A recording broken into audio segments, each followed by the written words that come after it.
I think we have waited 5 minutes. We can start now. कुछ लोग आके एकदम से गोस्ट भी हो गए क्लास में से, आए और गए। गए जैसे 3 एक लोग। Okay,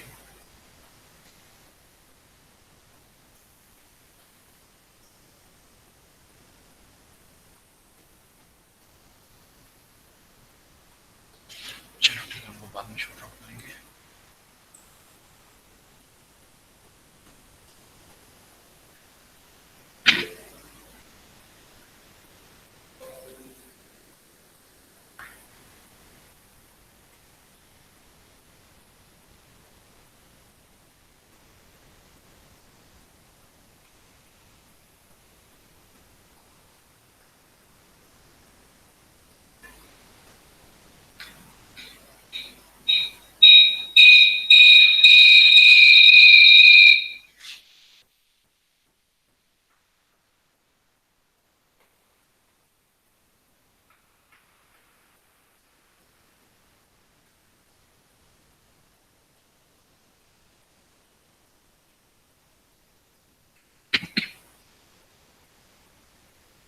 So, in our last sessions, we had discussed a little about your fabrications.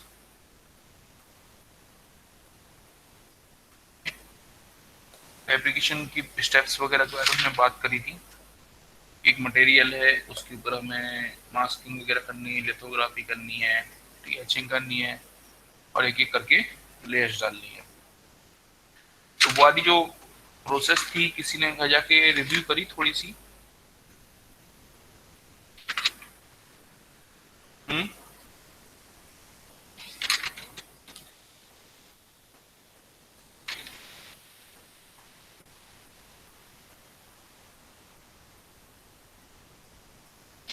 Anyone reviewed it?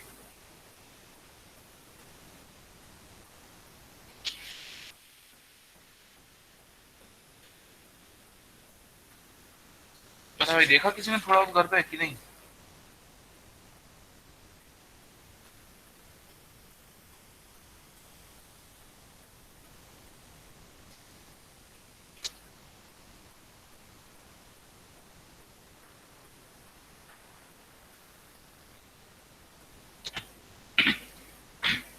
चलो अच्छा ठीक है, हम थोड़ा सा उसका एक बार फिर से हम उसको कवर कर लेते हैं। ओके,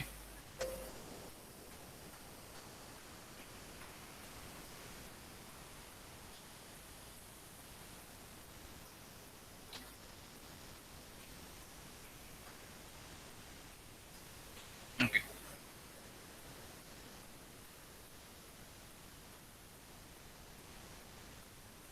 फैब्रिकेशन स्टेप्स, ठीक है। देखो, जब भी हम फैब्रिकेशन ऑफ मॉस ट्रांजिस्टर पढ़ेंगे तो उसकी जो भी पूरी फैब्रिकेशन स्टेप्स हैं, ठीक है, 10 या 12 जितनी भी हैं, depending on number of component आप कितने डेवलप कर रहे हो सिलिकॉन चिप के ऊपर, उसमें से कुछ गिनती की 3 या 4 नंबर ऑफ स्टेप्स हैं जो कि आपकी हमेशा हर कंपोनेंट के साथ, उसके हर डिजाइन कंपोनेंट के साथ रिपीट होंगी। नेमली कौन कौन सी? एक होगी आपकी मटेरियल सिलेक्शन, ठीक है। देन आपका मटेरियल डिपोजिशन, ठीक है, जिस मटेरियल को आपको फैब्रिकेट करना है उसका डिपोजिशन या जनरेशन, अगर सरफेस के ऊपर ग्रो कर रहे थे तो जैसा भी था, ठीक है।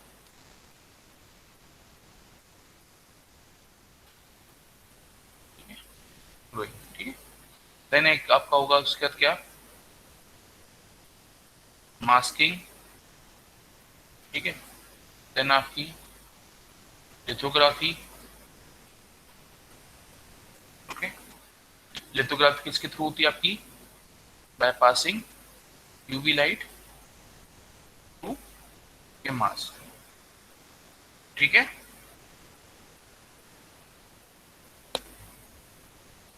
ओके। हम्म। और इस मास्किंग और लिथोग्राफी के बीच में क्या आती है स्टेप? यहाँ पे सर रीचिंग। हाँ, 1 मिनट बेटा, 1 सेकेंड।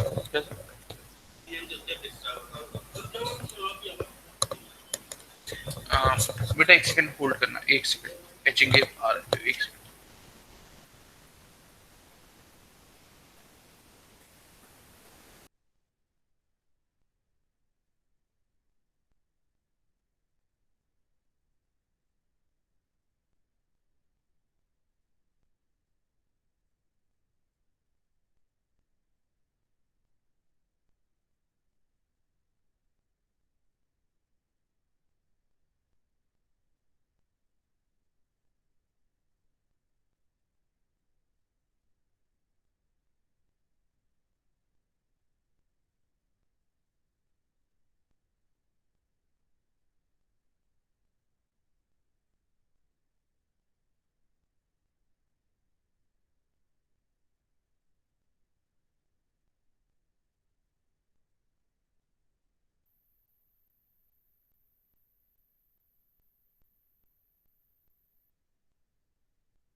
हाँ, तो जो बोल रहा था मैं उस समय, बीच के जो ब्लॉक बनाया था मैंने इसलिए बनाया था ये वाला।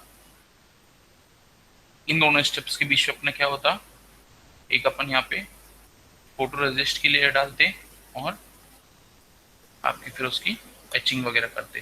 ठीक है, तो एचिंग कब होती, फोटो रेजिस्ट क्या थी यहाँ पे, लिथोग्राफी के बाद होती, उसके फिर क्या, एचिंग। लिथोग्राफी का तो उसकी एचिंग होती। ठीक है, तो ये 5 इंटरमीडिएट स्टेप्स हैं जो आपके हर एक कंपोनेंट ग्रूनिंग के ऊपर रिपीट होगी। अब हम लोग स्टार्ट कहाँ से कर रहे थे, हम लोगों ने इनिशियल के लिया था, सबसे पहले हमने ली थी एक एसआई की सबस्ट्रेट। ठीक है, this is your SI substrate. फिर उसके ऊपर हमने SiO2 की लेयर डेवलप करी, ये SI सबस्ट्रेट थी। इसके ऊपर हमने क्या करी थी, ये SiO2 की लेयर डाली थी। देन इस SiO2 की लेयर के ऊपर हमने क्या डाली, फिर आपके फोटो रेजिस्ट की layer. This is your photo resist material. Okay, उसके बाद क्या किया हमने, यूवी लाइट इस पे थ्रो करी, पर थ्रो कब करेंगे, through mask. UV lights lithography through mask. ठीक है, तो इस पे हम फिर मास्क बनाते हैं पहले। मान लो ये था मेरा इसका मास्क। ठीक है, ब्लू कलर वाला ये मास्क है मेरा। ओके, तो अब जैसे ही मैं इस पे यूवी लाइट्स थ्रो करूंगा,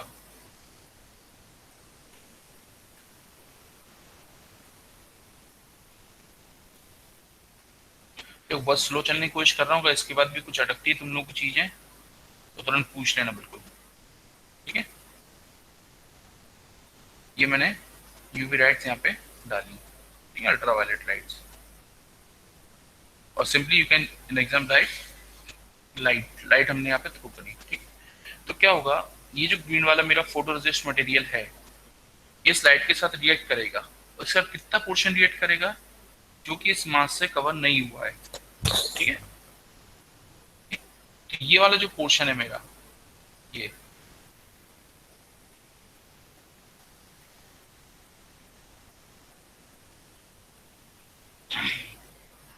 इतना पोर्शन मेरा क्या हो जाएगा, ये हो जाएगा सॉफ्ट।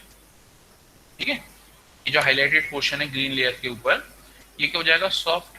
ठीक है, अब इस स्टेप के बाद आपने मास्क हटा दिया। Okay, now you remove, now remove mask. ठीक है, मास्क हटा दिया अपन ने।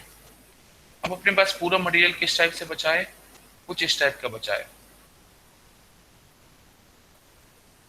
ये मेरी एसआई सबस्ट्रेट, रेड कलर से बनाता हूँ।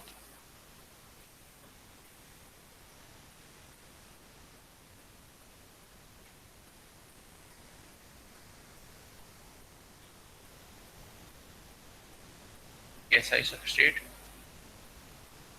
ये उसके ऊपर SiO2 की मेरी लेयर, देन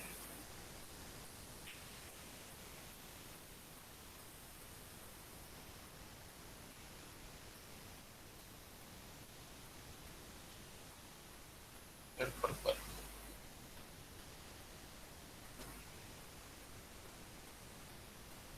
ठीक है, अब इस टाइप का मेरे पास स्ट्रक्चर बचा हुआ है।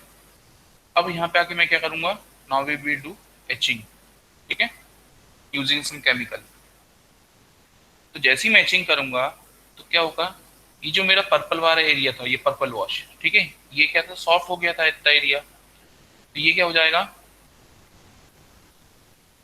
इसके साथ क्या हो जाएगा,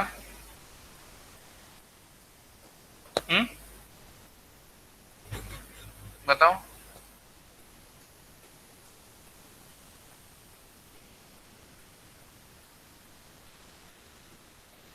एचिंग करने में पर्पल वाले एरिया का क्या होगा, रिमूव। हम्म,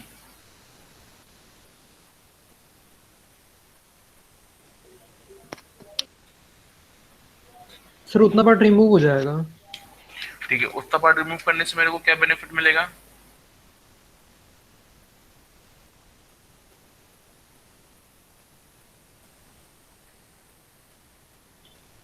सर उस जगह पे हम कोई दूसरा कंपोनेंट सर लगा सकते हैं। ठीक है, आधा पार्ट सही था, आधा पार्ट थोड़ा सा और मिसिंग था। तो क्या होगा, जैसे मैं मैचिंग करूंगा तो ये मेरा सॉफ्ट वाला पार्ट रिमूव हो जाएगा। ठीक है, तो इसको मैं रिमूव कर देता हूँ। ठीक है, ओके, इतना पार्ट मेरा ये रिमूव हो गया। अब बचा क्या है मेरे पास,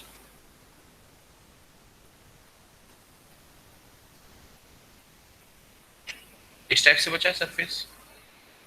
अब इसके अंदर मैं करूंगा फिर से again etching part 2 using some very hard chemical solution, for example you have HF acid, hydrochloride acid. ठीक है, तो जैसे ही करूंगा तो क्या होगा, ये वाला जो रीजन है, ठीक है, ये वाला रीजन भी मेरा क्या हो जाएगा, वॉश आउट हो जाएगा।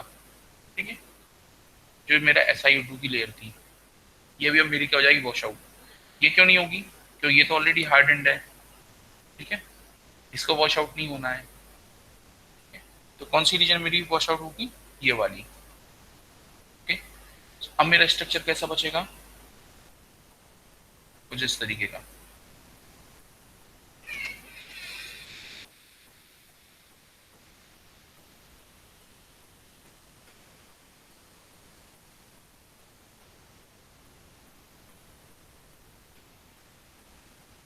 ये थी आपकी SI सबस्ट्रेट, और ये जो रीजन था ये था आपका SiO2 का। ठीक है, ओके, तो मैंने ग्रीन कलर के जितना भी पोर्शन था इसको रिमूव कर दिया। अब मेरे पास ये इस टाइप का बचा है, नीचे SI सबस्ट्रेट और ऊपर ये लेयर। यहाँ तक ओके है कि मैं एक बेसिक SI सबस्ट्रेट के ऊपर मैंने सबसे पहले एक SiO2 की ये लेयर डाली थी, और उससे लेके मैं इस स्ट्रक्चर तक, ये SI, ये इस टाइप का जो स्ट्रक्चर था, इस तक कैसे आया, ये क्लियर है। Sir once more sir. कौन सी स्टेप, सर ये जो अपन ने सोल्यूशन डाला है इस पे, HF एसिड वाला, ये सर। तो HF एसिड क्या है, थोड़ा सा स्ट्रॉन्ग सॉल्यूशन है। ठीक है, one of the most strong में आता है। ठीक है, तो क्या होगा कि ये वाली जो तुम्हें हार्डेड फोटोरेसिस्ट मटेरियल की लेयर थी, जो तुमने सेकेंडरी डाली थी वो, और जो ये एक्सपोज्ड पार्ट है SiO2 की लेयर का, ये दोनों वॉश आउट हो रहा है बस यहाँ पे। पहली एचिंग में क्या हुआ था, केवल जो सॉफ्ट एंड फोटोरेसिस्ट लेयर थी वो रिमूव हुई थी, और दूसरी एचिंग में हमारी SiO2 की लेयर भी रिमूव हो गई, जो कि एक्सपोज्ड पार्ट था SiO2 की लेयर का, वो भी एक्सपोज हो गया। तो सिर्फ इतना सा हिस्सा बचा है ये। ठीक है, यही क्वेश्चन है क्या और कुछ भी है, बताओ। नहीं सर, यही था। पक्का? ठीक है, तो इतनी प्रोसेस में किसी को और कोई क्वेश्चन तो अभी पूछ लो, क्योंकि ये वाली जो स्टेप्स हैं ये हर मोमेंट पे रिपीट होनी है। ठीक है, ये set of steps her component के साथ रिपीट होनी है।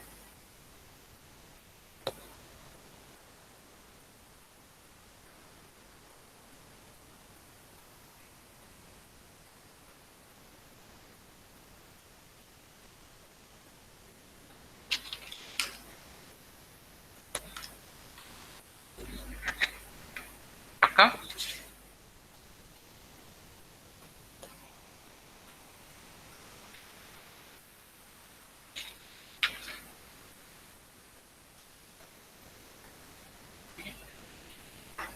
तो यहाँ तक किसी कोई मतलब कोई क्वेश्चन नहीं, मैं समझ लूँ।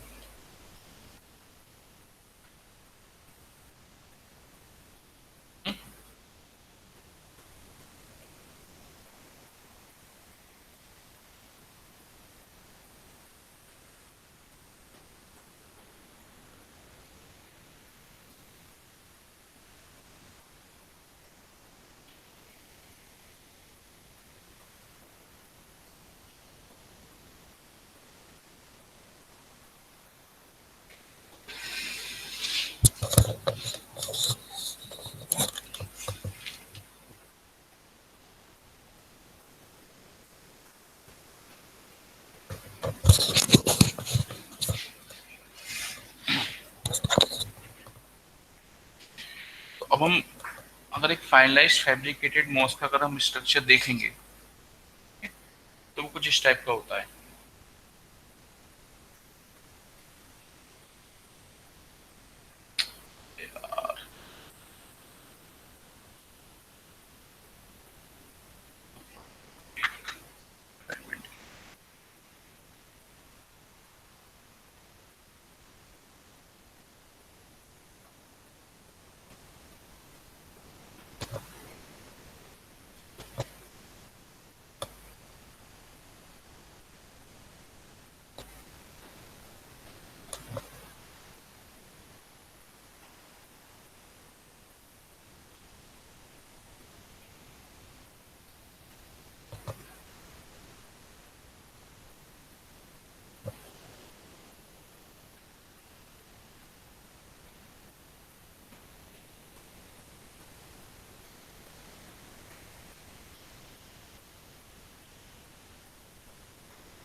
ये पूरा मैं स्क्रीन पे बना नहीं पा रहा हूँ क्योंकि बिना देख के बना रहा हूँ, नीचे पेपर है सीधे स्क्रीन पे देख के।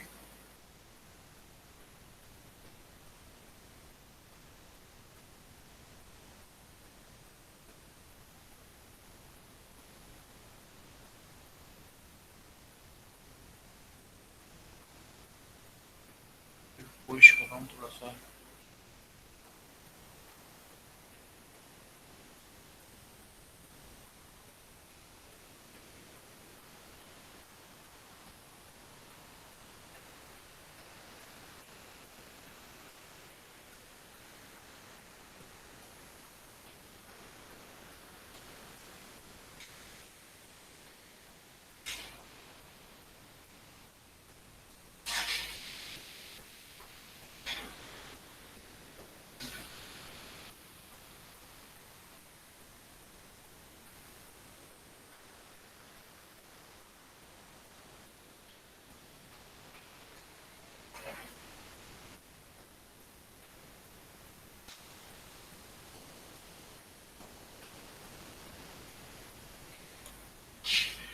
ठीक है, तो जनरल स्ट्रक्चर ऐसा होता है, ठीक है। आपके पास सबसे पहले बेसिक में क्या है, नीचे सबस्ट्रेट है, देन यू हैव डिफ्यूजन्स, ठीक है, काउंट करते चलना है नंबर ऑफ लेयर्स। सबस्ट्रेट है, इसके ऊपर हमें और कुछ नहीं करना रहता था, ठीक है। फिर हम डिफ्यूजन्स थे, देन हमारे पास एक थिन ऑक्साइड की लेयर थी, थिन ऑक्साइड की लेयर। देन हमारे पास एक ये वाली आ रही थी पॉलीसिलिकॉन की layer. Then you have this metal contacts, and then you have SiO2 layer again for insulation। तो इतनी 5 स्टेप्स हमारे पास होती हैं, ठीक है, एक मॉस को फैब्रिकेट करने में। और जैसे कि हमने देखा था ये थिन ऑक्साइड की लेयर जो भी हम यहाँ पे डाल रहे थे, या जैसे हम यहाँ पे ये एक एरिया हमने ब्लैंक किया था, ठीक है, ऐसे ही हर स्टेप के लिए हमें डिफ्यूजन्स क्रिएट करने, थिन ऑक्साइड की लेयर डेवलप करने, पॉलीसिलिकॉन की, मेटल कॉन्टैक्ट की, SiO2 इंसुलेशन की, ठीक है। हमें ये पांचों की पांचों स्टेप्स रिपीट करनी है, ठीक है। ये एक पॉइंट क्लियर है कि जितनी भी हमारे पास ये नंबर ऑफ स्टेप्स हैं, जितने भी नंबर ऑफ कंपोनेंट्स हम डेवलप कर रहे हैं मॉसफेट में, उन सबको डेवलप करने के लिए हमें ये पांचों स्टेप्स रिपीट करनी है हर बार। क्या ये स्टेटमेंट मेरा क्लियर है?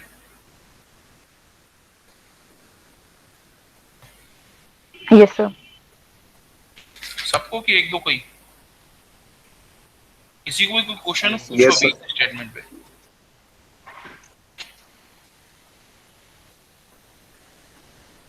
देखो बार बार रिमाइंड कराता हूँ, you are always free to ask questions, ठीक है। कोई भी पॉइंट अगर समझ में नहीं आया है उसको बिल्कुल पूछो, तो बिना पॉइंट समझे आगे जाने का कोई मतलब नहीं है।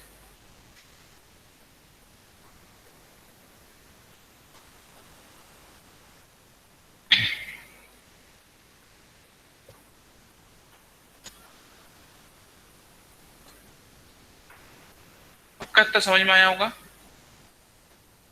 ये स्टेटमेंट, ठीक है। चलो, अगर ये तक क्लियर आ गया है तो ठीक है। बाकी कुछ इसके स्टैंडर्ड फिगर्स हैं, वो मेरे ख्याल से आप लोग बुक से ज्यादा बेटर देख सकते हो, तो आराम से बुक से देखना वाले फिगर्स, ठीक है। पर देख लेना आज या कल में ही, ठीक है, उनको ज्यादा वो मत करना डिले, ओके।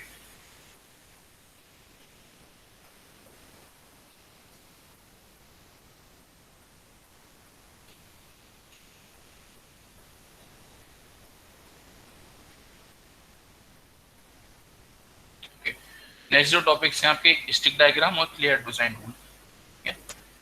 तो देखो सबसे पहले तो ये देखो कि स्टिक डायग्राम्स होते क्या है। स्टिक डायग्राम्स एक ग्राफिकल रिप्रेजेंटेशन है विदाउट ऑल दिस बल्कीनेस, ठीक है। आपको सिर्फ आउटलाइंस के थ्रू या शेडेड आउटलाइंस के थ्रू आपको अपने डिवाइस को रिप्रेजेंट करना है, ओके। पहला पॉइंट ये था। दूसरा पॉइंट, स्टिक डायग्राम एक हमें मेजरमेंट प्रोवाइड कराते हैं using this layout design rules, कि हर कंपोनेंट आपका डिवाइस में, जो हर कंपोनेंट है, जितने डिफ्यूजन्स हैं या पॉलीसिलिकॉन की लेयर्स या थिन ऑक्साइड है, वो कितने डायमेंशन के रहेंगे, ठीक है। ये चीज भी रिप्रेजेंट करते हैं, ओके। ये दो स्टेटमेंट समझ में आए?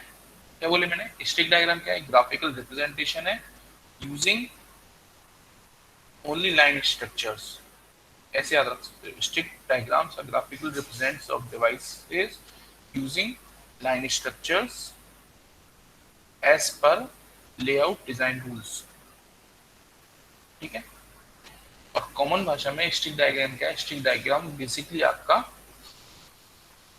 टॉप व्यू है और साइड व्यू है, ठीक है। टॉप व्यू और साइड व्यू है। 3D इंजीनियरिंग ग्राफिक्स पढ़े हैं ना अभी?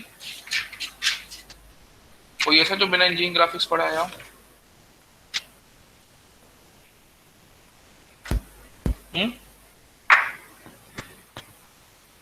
पक्का सब पढ़ के आए?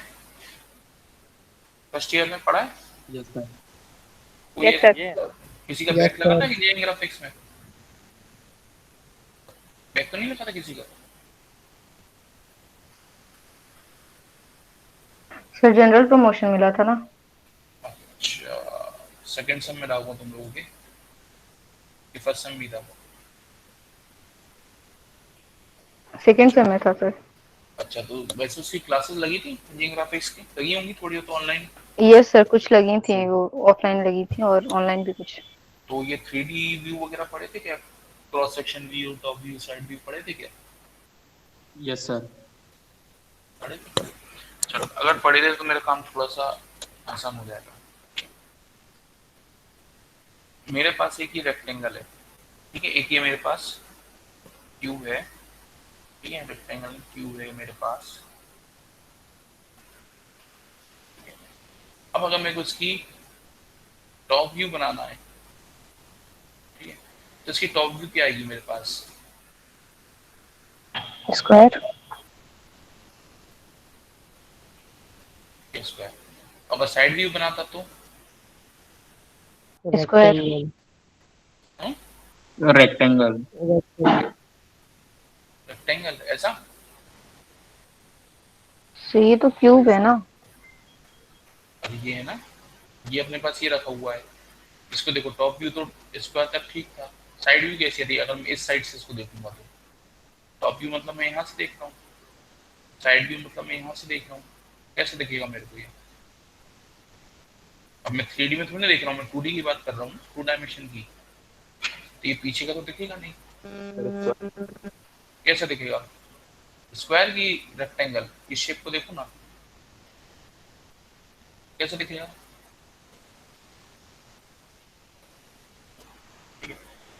और अगर मैं इस एक्सिस पे इसका क्रॉस सेक्शन निकालूं तो ये कैसे दिखेगा?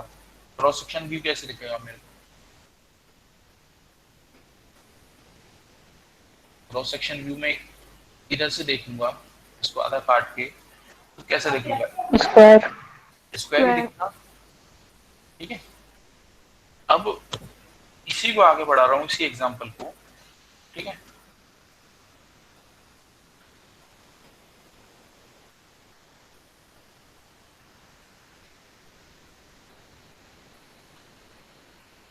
एक ही क्यूबॉइड है मेरे पास, ठीक है, और इसके अंदर, ठीक है, इस क्यूबॉइड के अंदर मेरे पास एक कुछ स्फीयर है, ये की स्फीयर है, और अब इस स्फीयर को मैं कट कर रहा हूं यहां से, इसको मैंने वर्टिकली ऐसा क्रॉस कर दिया, और मैं ऐसे में क्रॉस सेक्शन देख रहा हूं, फिर मेरे को कैसा क्या दिखेगा?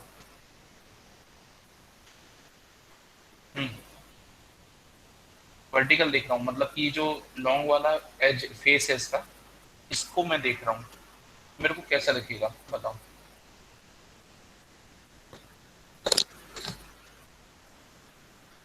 सबके हाथ में मोबाइल है, अपना मोबाइल है सबके पास, ठीक है। अब उसको स्क्रीन को अपनी तरफ फेस करते हुए रखो हॉरिजॉन्टल में, ठीक है, और उसको बीच में से क्रॉस सेक्शन कर दो, तो अंदर तुम्हें क्या दिखेगा उसके क्रॉस सेक्शन पे? क्या क्या दिखना चाहिए?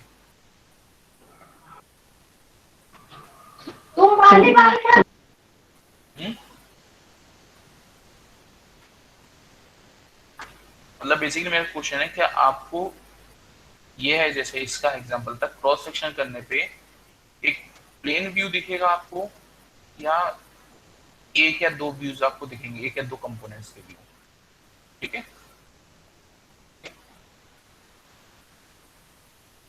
अगर मैं ऐसा क्रॉस सेक्शन कर रहा हूं तो मेरे को कुछ ऐसा सरफेस दिखेगा क्रॉस सेक्शन का, या फिर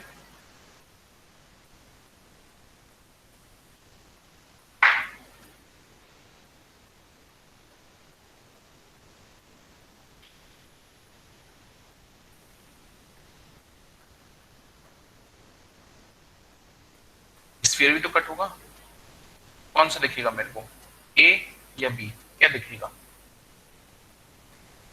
बी। क्यों? बी। अकेला ही क्यों नहीं? ली सर सर्कल भी है ना वहाँ पे। सर्कल भी है, ठीक है। तो देखो बेसिकली ये टॉप व्यू और साइड व्यू की बात मैंने क्यों करी, हम जब भी मॉस स्ट्रक्चर की स्टडी की बात करेंगे, ठीक है, तो हम बात करेंगे हमेशा उसके क्रॉस सेक्शन व्यू पे, ठीक है, 2D क्रॉस सेक्शन व्यू पे हम बात करेंगे, ठीक है, वर्टिकली इसको कट करके।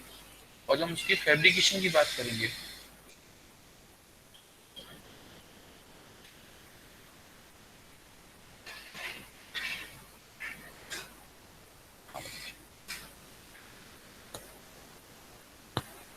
और जब भी हम इसके डिजाइन की बात करेंगे, तो हम बात करेंगे through layout design rules using stick diagram. तो हम कहाँ पे आ जाएंगे, टॉप व्यू पे, ठीक है। अब मेरे पास जो एक जनरल मॉसफेट का स्ट्रक्चर है वो कुछ ऐसा है।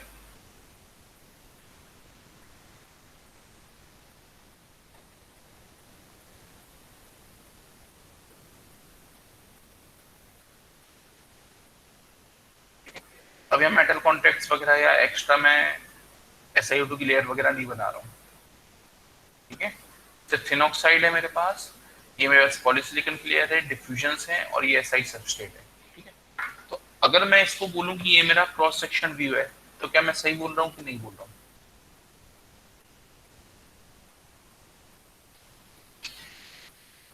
क्या ये फिगर मेरे को कोई मटेरियल की डेप्थ दिखा रहा है? Is it showing me any depth of the material? कितनी थिकनेस है या कुछ है, तो कुछ दिखा रहा है क्या?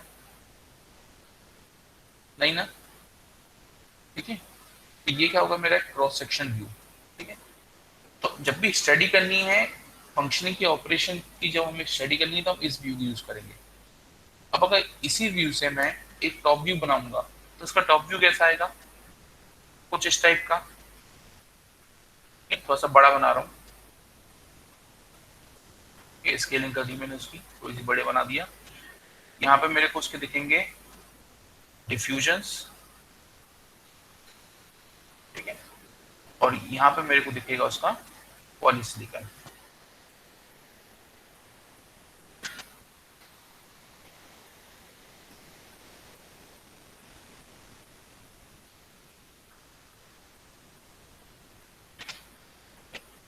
ये हो गया मेरे पॉलीसिलिकॉन, देन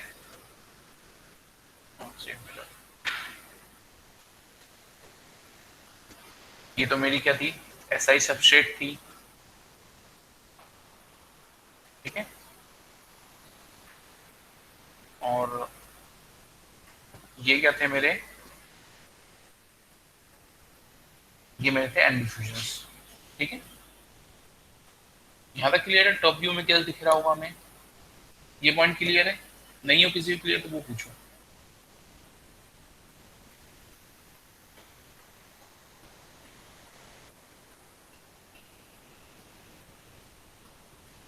क्लियर है यहाँ तक? ओके,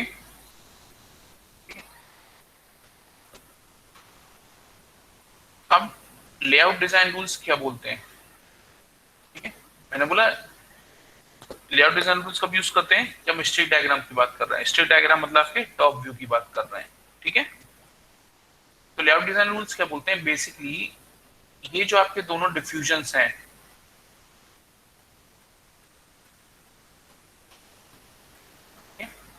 जैसे दोनों के एन प्लस डिफ्यूजन्स हैं, ठीक है, इनके बीच का डिस्टेंस कितना होना चाहिए, या फिर ये जो थिकनेस का गैप बच रहा है डिफ्यूजन टू आपकी सबस्ट्रेट की बाउंड्री पे, ये गैप कितना होना चाहिए, या फिर ये जो ओवरलैपिंग हो रही है पॉलीसिलिकॉन की और डिफ्यूजन की, ये ओवरलैपिंग कितनी होनी चाहिए, इस चीज की जो गाइडलाइन है, ठीक है, उसको हम बोलते हैं लेआउट डिजाइन रूल्स, LDR, ठीक है। LDR बेसिकली आपके दो टाइप के होते हैं। LDRs are of two types, एक होता है फिक्स्ड, एक होता है वेरिएबल या स्केलेबल, ठीक है। स्केलेबल बोलना ज्यादा एप्रोप्रिएट रहेगा, फिक्स्ड है और स्केलेबल है, ठीक है। एलडीआर कितने टाइप के होते हैं हमारे, फिक्स्ड या स्केलेबल। ओके, फिक्स्ड को हम बोलते हैं माइक्रोन रूल्स, और स्केलेबल हम रिप्रेजेंट करते हैं यूजिंग लैम्डा। ठीक है,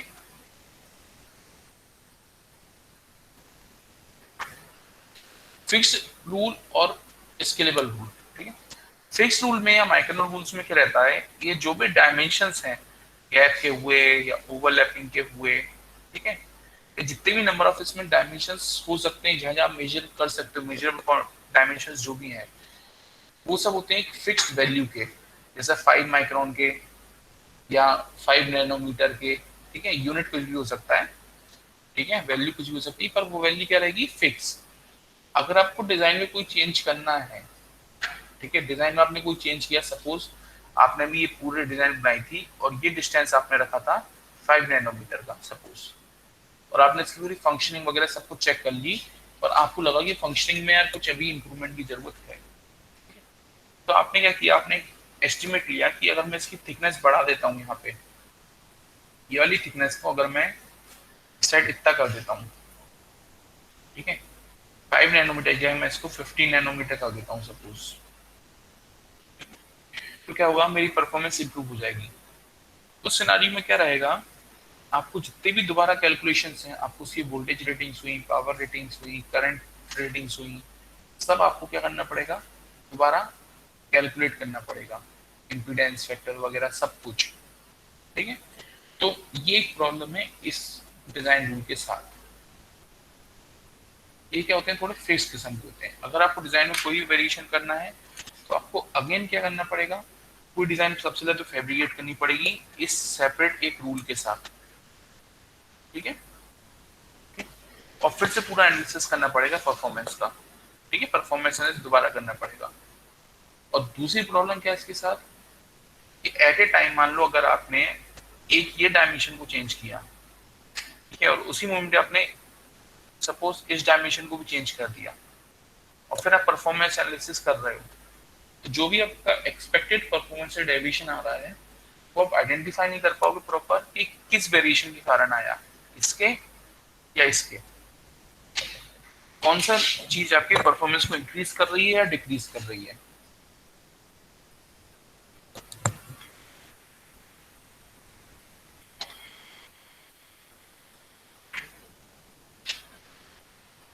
ये पॉइंट समझ में आया। तो फिक्स रूल में होता क्या था, बेसिकली आपके कुछ फिक्स न्यूमेरिकल रूल के न्यूमेरिकल वैल्यू के डायमेंशंस होते थे। देन सेकंड पॉइंट, उसका पहला डिसएडवांटेज कि डिजाइन में कोई भी अगर वेरिएशन करना है तो आपको वेरिएशन करा है तो आपको पूरा परफॉर्मेंस एनालिसिस दोबारा करना है। देन थर्ड डिसएडवांटेज या थर्ड उसका लिमिटेशन कि आप एक साथ अगर एक से ज्यादा डायमेंशन में चेंजेस कर रहे हो तो आप आइडेंटिफाई नहीं कर पाओगे परफॉर्मेंस में जो चेंज आ रहा है वो किस डायमेंशन के कारण आ रहा है, किस डायमेंशन के वेरिएशन के कारण आ रहा है। ठीक है, तो इस रीजन से एडॉप्ट करेगा कौन से, स्केलेबल रूल्स या लैम्डा रूल्स। लैम्डा रूल्स में क्या हुआ, चीजें सब वही बेसिक सेम, सिर्फ डिफरेंस क्या हुआ लैम्डा रूल का कि जितने भी डायमेंशन थे अब वो सब एक रेशियो में डिफाइन कर दिए गए। ठीक है, जैसे अगर मेरे पास ये दो डिफ्यूजन्स हैं और ये पॉलीसिलिकॉन की लेयर है, ठीक है, ये डिफ्यूजन है, ये पॉलीसिलिकॉन की लेयर है। अब यहाँ पे कितने, सबसे पहले तो ये इस फिगर में देखो कितने डिजाइन रूल्स लग सकते हैं, पहले हमको देखें कितने नंबर ऑफ डिजाइन रूल्स लग सकते हैं। एक लग सकता है इसका कि ये डिस्टेंस कितना है, ठीक है, 1, ठीक है, मैं इसको बोल रहा हूँ R1 रूल 1। ठीक है, तो एज्यूम कर रहा हूँ कि ये जो सर्किट है ये अक्रॉस एक्स एक्सिस और वाई एक्सिस सिमेट्रिक है। ठीक है, तो R1 यहाँ पे भी लगेगा, ठीक है, R1 यहाँ भी है और R1 यहाँ भी है, मैं चारों जगह ड्रॉ नहीं करूंगा। ठीक है, एक R1 ये हो गया, एक मेजरमेंट ये हो सकता है। देन दूसरा मेजरमेंट क्या हो सकता है, ये जो डिस्टेंस बच रहा है ओवरलैपिंग के बाद वो कितना बच रहा है, एक की जो ओवरलैपिंग हो रही है वो कितने डायमेंशन तक हो रही है, देन इन दोनों डिफ्यूजन्स के बीच में कितना गैप है, ठीक है। देन ये जो पॉलीसिलिकॉन है इसका मिनिमम डायमेंशन कितना है, ठीक है, मिनिमम डायमेंशन उसको मैंने बोल दिया मान लो R5 for length and R6 for उसकी विड्थ, ठीक है। ऐसे ही सिमिलर इसके लिए भी रहेगा, ठीक है। R7 और R8 हो सकता है ये स्क्वायर फैब्रिकेशन करा हो तो दोनों सेम रहे, पर अभी हम एज्यूम कर रहे हैं दोनों अलग हैं, ठीक है। तो इतने से फिगर में कितने आपके रूल्स लग रहे हैं यहाँ पे, 8 रूल्स, ठीक है। ऐसी हर डिजाइन पे जहां भी बाउंड्री आ रही है, जहां भी लाइंस आ रही हैं, हर लाइन के बीच का डिफरेंस या उसकी ओवरलैपिंग हर चीज क्या होगी, लेआउट डिजाइन रूल्स के अकॉर्डिंग मैप होगी, ठीक है।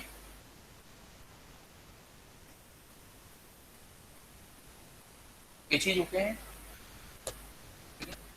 अब कंपैरेटिव टू माइक्रोन रूल्स इसका बेनिफिट क्या हुआ लैम्डा रूल्स को यूज करने का,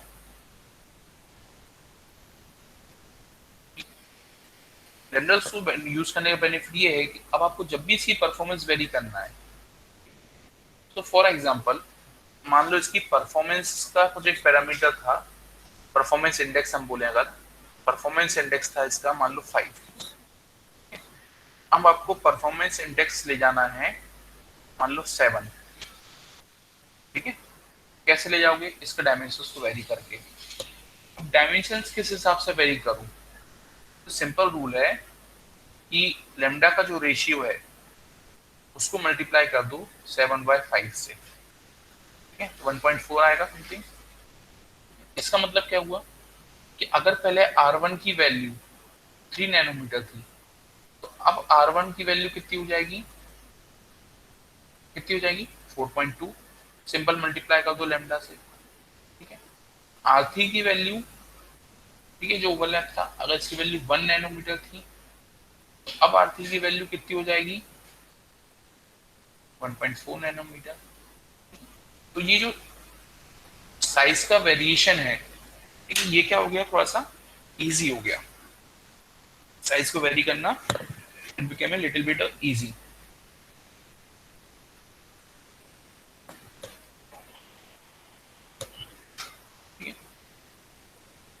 तो अब जब भी आपको वेरिएशन करना है तो परफॉर्मेंस एनालिसिस करना भी क्या हो जाएगा, फिर इजी हो जाएगा, क्योंकि आपको एक पर्टिकुलर पैरामीटर की परफॉर्मेंस को वेरी नहीं करना, आपको सारे पैरामीटर इंक्लूड करना था, सीधे सीधे उसके परफॉर्मेंस इंडेक्स भी उतने ही लैम्डा की वैल्यू से क्या हो जाएगा, मल्टीप्लाई या डिवाइड, ठीक है। ओके, तो ये 2-3 चीजें थी बस लैम्डा लेआउट डिजाइन रूल के बारे में, कि होते क्या है, 2 टाइप के होते हैं, फिक्स और स्केलेबल।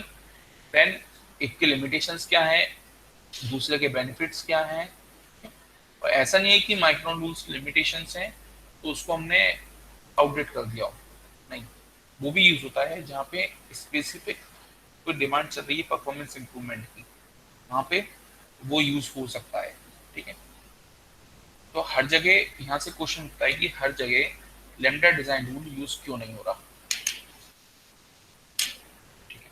कोई इसका आंसर देना चाहेगा कि हर जगह लैम्डा डिजाइन रूल यूज करना बेनिफिशियल क्यों नहीं है?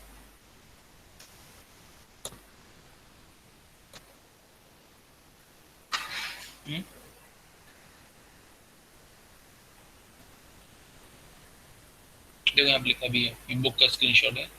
माइक्रोन रूल्स जो हैं वो एब्सोल्यूट डायमेंशंस होते हैं, फिक्स्ड वैल्यूज के, ठीक है। और लैम्डा रूल्स क्या होते हैं, प्रोपोर्शनल स्केलिंग होती है ऑफ ऑल ज्योमेट्रिकल कांस्टेंट्स, ठीक है, with respect to single parameter lambda, ठीक है। और ये कुछ एग्जांपल बुक में दिया हुआ है, चार्ट अच्छा खासा लंबा चौड़ा।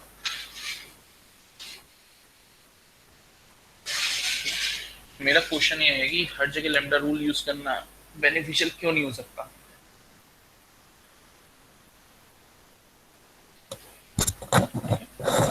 तो ये एक असाइनमेंट का क्वेश्चन है, मैं छोड़ रहा हूँ, ठीक है।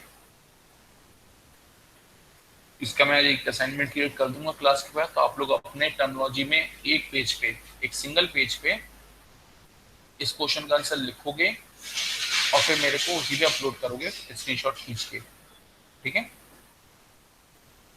इमेज अपलोड कर देना आपके हाथ के लिखे हुए की, और क्लियर इमेज अपलोड करना है कि अगर मैं उसको प्रिंट निकाल के चेक करूं तो मेरे को उसको पढ़ने में आए। ठीक है, तो क्वेश्चन है कि we have two types of layout design rules, okay, that is micron and lambda. Okay? Both have their limitations and benefits. Okay, ये स्टेटमेंट था। अब आपके टास्क है कि give example of designs where any particular type of LDR is more beneficial to use. Also tell if statement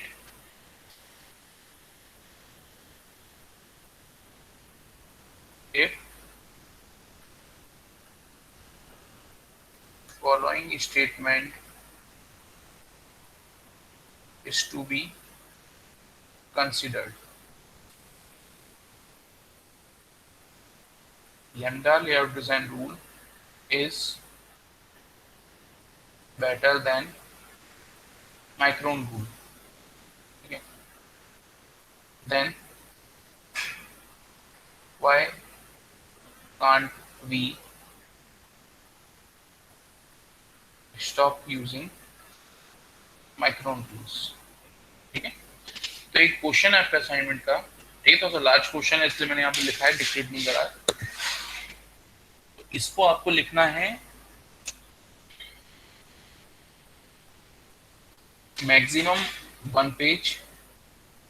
ठीक है, maximum 1 page लिखना है। आप उसको पॉइंट वाइज भी लिख सकते हो या पैराग्राफ में भी लिख सकते हो। ठीक है, जिस वे में भी आपको लिखना है। ठीक है, और 10 मार्क्स का क्वेश्चन है ये। ठीक है, जितने भी असाइनमेंट दूंगा पर्टिकुलर असाइनमेंट क्वेश्चन वो 10 मार्क्स के रहेंगे। ओके, आउट ऑफ 10 मार्क्स में हर क्वेश्चन की ग्रेडिंग करूंगा।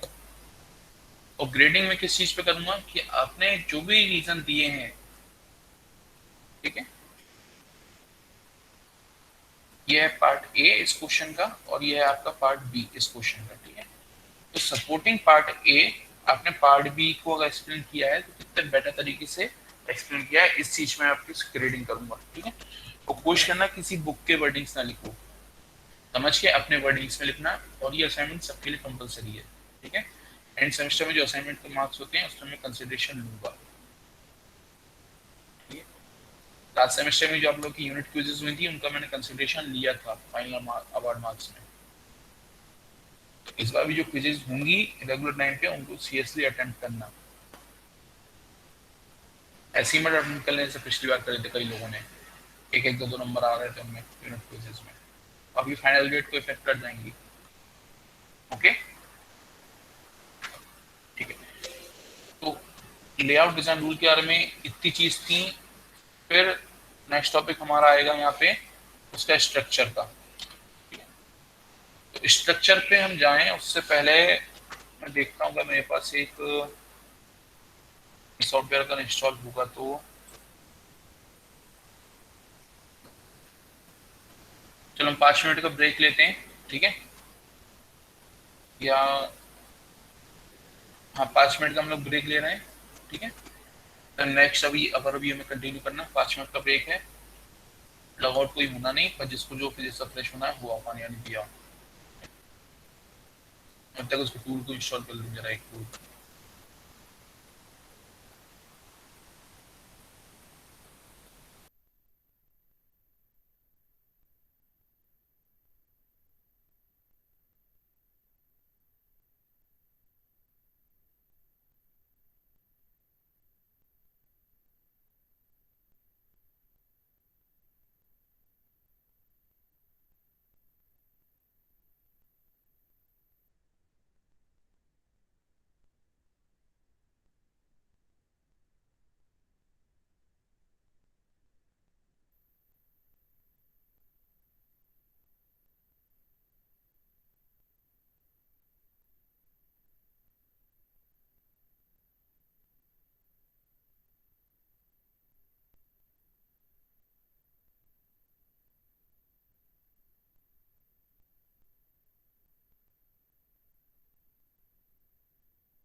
Okay, so are you people back? तो मैं देखा टूल अभी मेरे पास इंस्टॉल नहीं था, तो मैं उसको डाउनलोड करके इंस्टॉल ही कर रहा था. तो I think it's better that you people also see how it can be downloaded.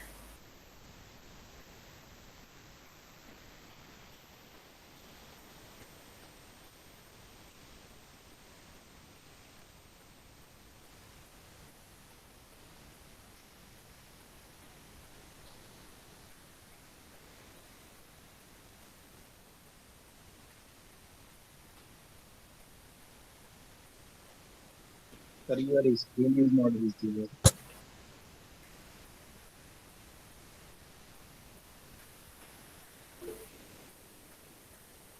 Yes sir. अब विजिबल होगी, ठीक है.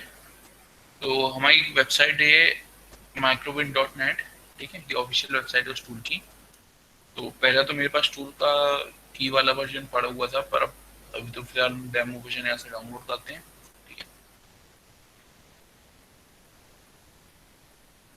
Okay, so we will go for Microwind 3.8. मैंने पहले 3.1 पे काम किया हुआ है, तो लेट्स सी इसमें कुछ ना कुछ इम्प्रूवमेंट आए होंगे अच्छे खासे.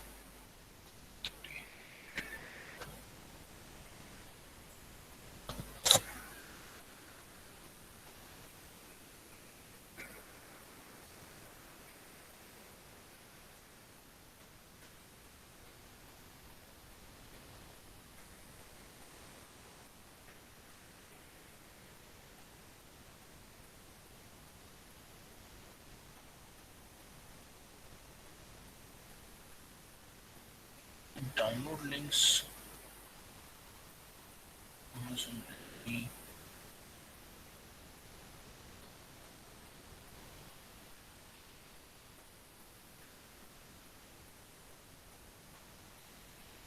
डॉक्यूमेंटेशंस हैं.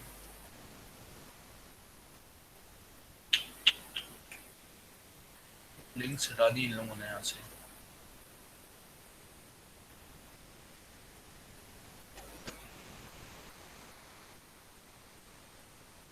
इन लोगों ने लिंक्स हटा दिए हैं.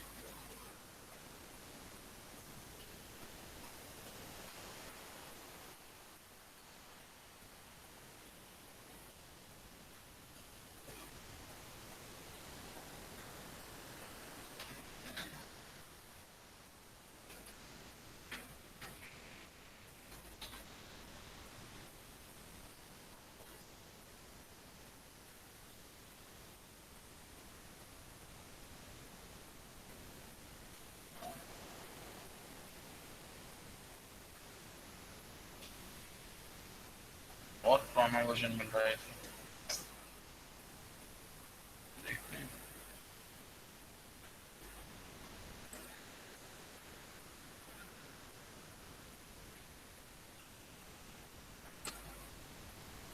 Let's see if it works or not.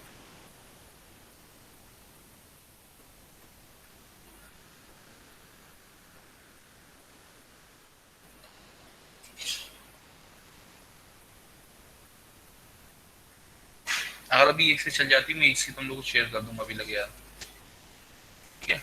वो एक क्लास में तुम लोग भी इंस्टॉल कर दो, उसको रन करो तब.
Sir, your mic is off.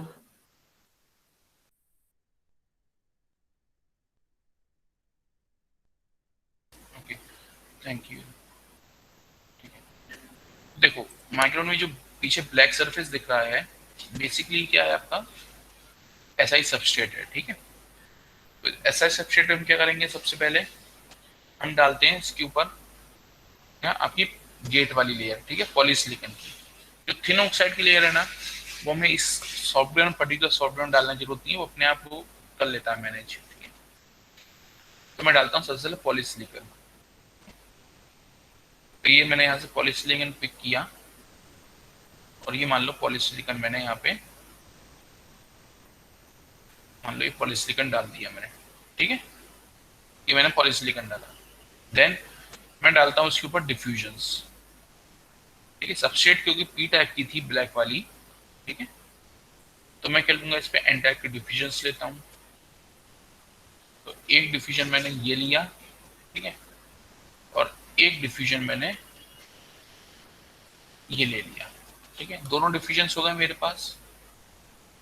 ठीक, तो मेरे पास सबस्ट्रेट है, उसके ऊपर डिफ्यूजन्स हैं, उसके ऊपर गेट की लेयर है। ठीक है, ये सपोज मैंने एक डिजाइन क्रिएट करी। ठीक है, अब मैं इसके चेक करता हूँ क्या ये डिजाइन लेआउट डिजाइन रूल्स के अकॉर्डिंग है या नहीं।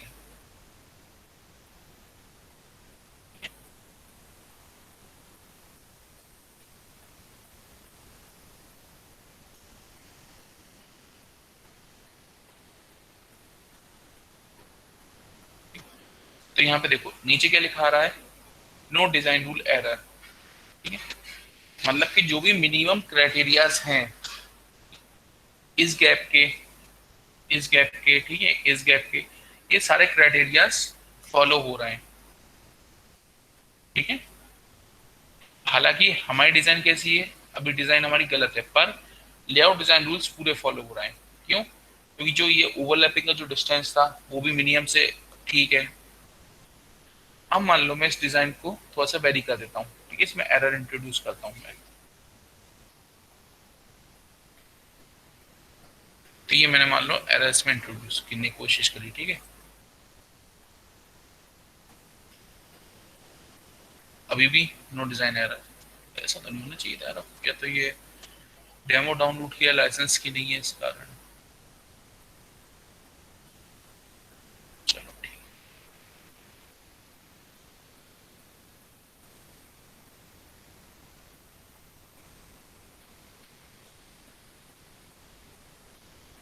अब दे रहा है क्या एरर ये? हाँ, अब एरर दिया इसने।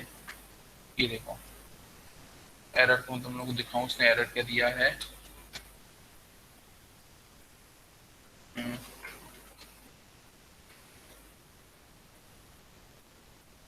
जैसे ही मैंने इसकी ये ओवरलैपिंग कम कर दी थी, ठीक है, इस डिफिजन को बाहर लेके नहीं गया मैं, तो देखो ये इसने एरर दिया है, यदि extra polysilicon surrounding diffusion is less than 2 lambda. ठीक है, रूल नंबर 307। ठीक है, और कितना है भी डायमेंशन 0.60 माइक्रोमीटर है, 0.6 माइक्रो। और होना कितना चाहिए था मिनिमम, मिनिमम होना कितना चाहिए था 2 लैम्डा। ठीक है, लैम्डा के टर्म्स में दे रहा है, और 1 लैम्डा कितना है 0.6। 1 लैम्डा इज 0.6। ठीक है, और मिनिमम डायमेंशन होना चाहिए 2 लैम्डा, जो कि नहीं है। ठीक? अब अगर मैं इसको बढ़ा दूं, ठीक है, इसको करेक्ट करने के लिए मैं इसको बढ़ाता हूं।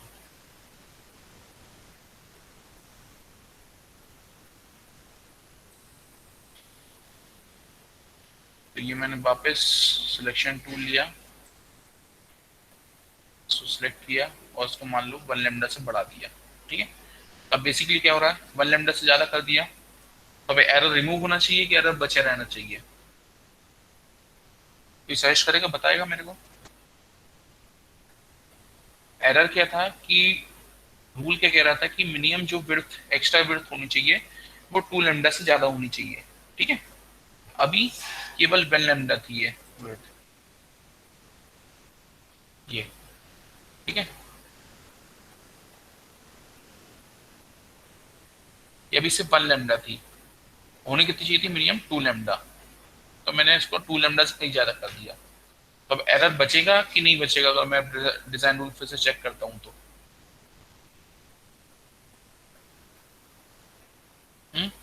बचेगा सर। बचेगा, चलो देखते हैं। कोई डिजाइन रूल नहीं बचा, क्यों? देखो, अपने को क्या लग रहा है, डिजाइन रूल इसलिए बचने चाहिए क्योंकि जो डिफ्यूजन का लेयर है वो रेड ग्रीन कलर बेसिकली जो है रेड के बाहर होना चाहिए, ठीक है, पर ऐसा नहीं है। डिजाइन रूल्स क्या करते हैं, सिर्फ मिनिमम क्राइटेरिया को देखते हैं डिजाइन रूल्स, ठीक है। वो ये नहीं बोलते कि आप मैक्सिमम भी इतना रखो, इससे ज्यादा नहीं रखो, ये नहीं बोलते। वो बोलते हैं कि मिनिमम इतना रखो, ठीक है। तो इसमें मिनिमम क्राइटेरिया इसका फॉलो हो रहा था, ठीक है। अब मिनिमम क्राइटेरिया की दूसरे एग्जांपल के लिए मान लो जैसे ये मैंने लिया और इसकी जो लेंथ है, ठीक है, ये मैं कर देता हूँ 1 लैम्डा, ठीक है। ये मैंने 1 लैम्डा की लेंथ कर दी, ठीक है। ये भी अंदर है। अब मैं इसको रन करता हूँ तो नो डिजाइन रूल एरर, ठीक है। अब इसको मैं 1 लैम्डा से भी अगर कम कर दूं,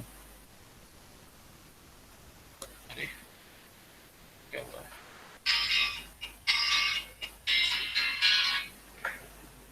ठीक है, इसको 1 लैम्डा से भी कम करना है।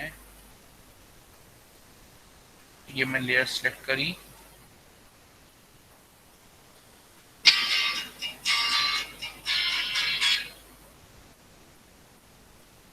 लेयर सेलेक्ट नहीं हो रही है,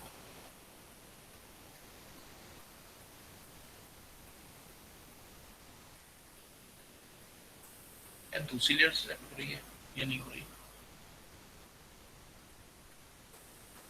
इसको सेलेक्ट करो, ये भी नहीं हो रही सिलेक्ट, क्या हो गया इसको? डेमो वर्जन के साथ यही प्रॉब्लम रहती है। दूसरी लेयर डालते हैं हम डिफ्यूजन की, हमने डिफ्यूजन की लेयर डाली, ठीक है। इसकी थिकनेस में 1 लैम्डा से भी कम कर रहा हूँ, नहीं मिनिमम 1 लैम्डा ही ले रहा है, देख लिया। देखो मैंने 1 लैम्डा से कम डाल रहा था, उसने क्या किया, ऑटोमेटिकली मिनिमम 1 लैम्डा कर दी। इसको जूम करके दिखाता हूँ तुम लोगों को।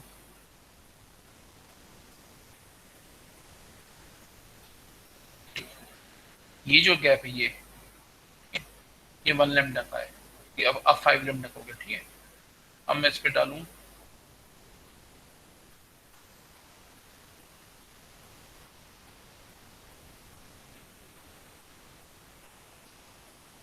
1 लैम्डा, और जूम इन पॉसिबल है क्या?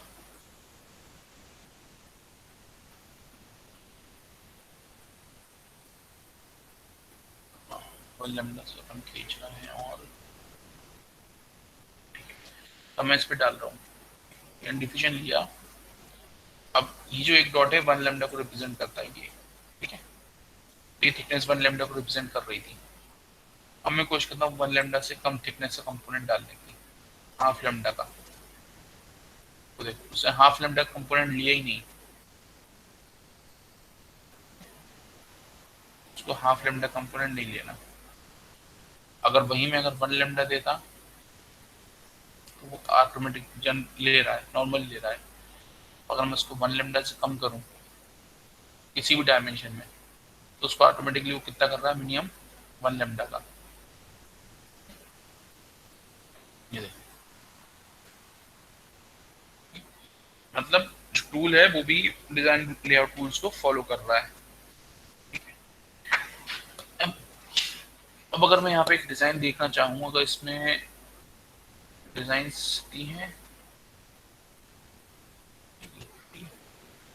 मैं एक डिजाइन बनाता हूँ यहाँ पे। आप एक जनरल मॉसफेट की, ये मैंने डाले इस पे 2 डिफ्यूजन्स जो अभी तक हम देख के आ रहे थे। ये मैंने इस पे 2 डिफ्यूजन्स डाल दिए, लेआउट डिजाइन रूल चेक किया, no design layout rules, then मैंने उसे पॉलीसिलिकॉन की लेयर डाली, डिजाइन रूल चेक किया, डिजाइन रूल एरर, क्या एरर आया है?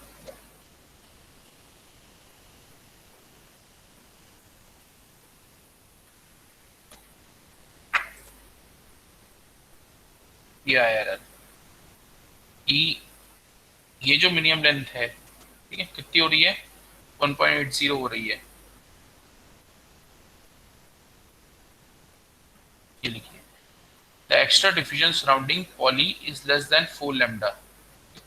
मतलब ये जो डिस्टेंस था कितना होना चाहिए था मिनिमम? 4 लैम्डा, और ये भी हो कितना रहा है? 1 2 3 लैम्डा हो रहा है। Rule number 306। तो मेरे को क्या करना पड़ेगा? इसकी लेंथ 1 यूनिट और बढ़ानी पड़ेगी। मैं सिलेक्ट करता हूँ इसको, और इसकी मैंने कर दी 4 लैम्डा। ठीक है, अब ये मेरा लेआउट डिजाइन रूल खत्म हो जाना चाहिए। इस डायरेक्शन में भी सेम रूल है 306। डिफ्यूजन की लेंथ 2 है,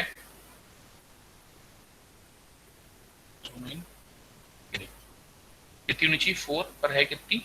2। तो इसको भी बढ़ाना पड़ेगा।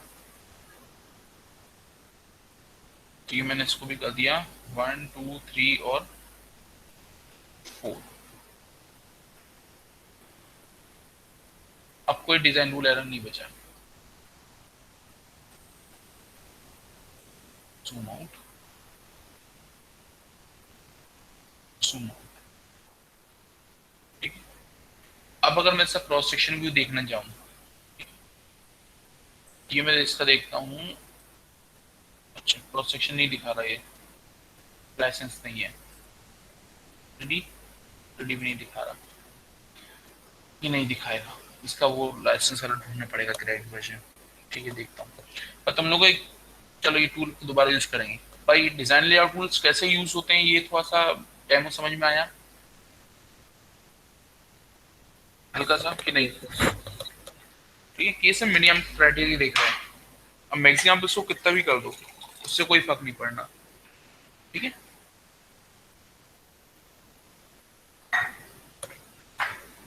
ओके। सो इसका दूसरा वर्जन ढूंढ के फिर मैं आप लोगों को दिखाऊंगा इसको। ठीक है, प्रेजेंटेशन वापस आए। ओके,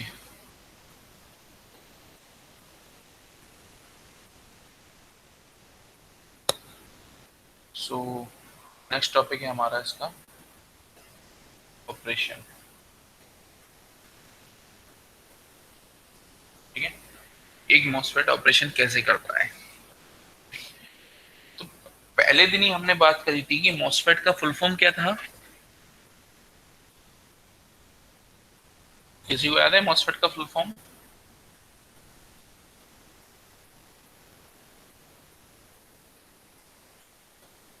मेटल ऑक्साइड सिलिकॉन और आगे? Field effect transistor. अच्छा, पर ठीक मेटल है। Oxide semiconductor field effect transistor. अच्छा, और कोई?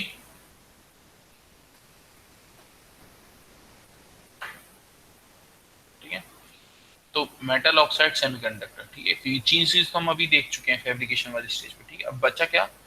Field effect transistor. तो इसमें बेसिकली होता क्या है कि जो भी आपका कंडक्शंस है, ठीक है, कंडक्शन जो कि आपकी mobility of your charge carriers, इनके कारण हो रहे हैं। और ये मोबिलिटी होती क्यों है? क्योंकि आपकी इलेक्ट्रिक फील्ड जनरेट होती है। ठीक है, और इलेक्ट्रिक फील्ड कैसे जनरेट होती है? इलेक्ट्रिक फील्ड जनरेट होने के लिए क्या सिनेरियो रहता है कि आपने कुछ वोल्टेज अप्लाई किया हो। ठीक है, कहाँ पे? जहाँ पे आपके चार्ज कैरियर्स का कंसंट्रेशन हो। कंसंट्रेशन ऑफ चार्ज कैरियर पे अगर वोल्टेज अप्लाई करोगे तो आपका चार्ज कैरियर का मूवमेंट होगा, और फिर एक इलेक्ट्रिक फील्ड जनरेट होगी, and then there will be conduction. ठीक है, ऐसा इतनी चीज क्लियर है। देन बेसिक चीज, अगर ये मेरा इलेक्ट्रिक फील्ड का डायरेक्शन है तो चार्ज कैरियर के जो मूवमेंट है वो किस डायरेक्शन में होगा?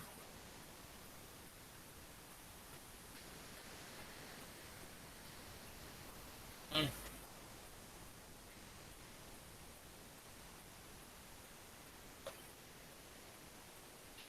ये अगर इलेक्ट्रिक फील्ड है, चार्ज कैरियर का डायरेक्शन, मूवमेंट का डायरेक्शन क्या होगा?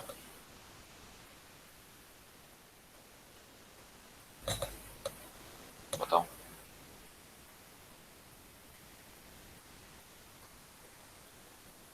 चलो ठीक है, इसको छोड़ो।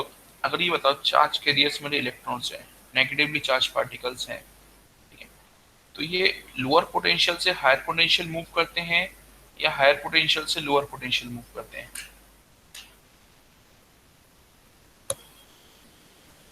इसका तो जवाब दे सकते हो। ये तो बेसिक इलेक्ट्रिकल है, बताओ।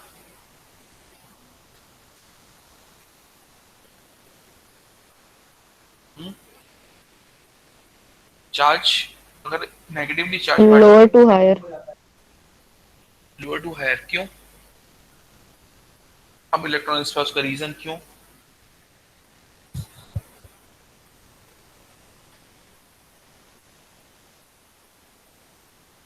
देखो,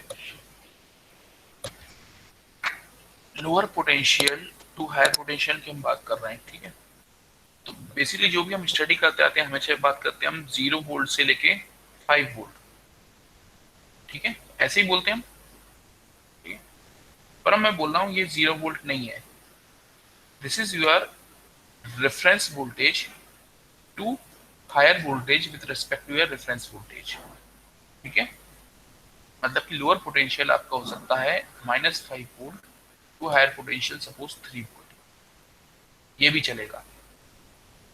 अगर मैं इसको रेफरेंस के रिस्पेक्ट में लिखूं तो ये क्या हो जाएगा 0 volt and this will be your 8 volt, ठीक है। पर मैं उसके स्टडी के लिए उसको बाई डायरेक्शन ले रहा हूं, इसलिए मैं इस साइड भी उसकी स्टडी करूंगा। अब जो भी वोल्टेजेस हैं, अगर मैं बोल रहा हूँ रेफरेंस वोल्टेज, ठीक है, तो इसका मतलब है कि हो सकता है वो नेगेटिव वोल्टेज भी हो, बट हमेशा वो लोअर वोल्टेज रहेगा, ठीक है, okay. But for now for simplicity से हम 0 वोल्ट से लेके 5 वोल्ट पे चलें, या आप लोग मेरे को बताओ मैं नेगेटिव वोल्टेज से लेके 5 वोल्टेज पे चलूं, क्या करूं बताओ? मैं तो इस पे जाना चाहता हूं, क्या आप इसमें कंफर्टेबल रहोगे? नेगेटिव वोल्टेज पता है?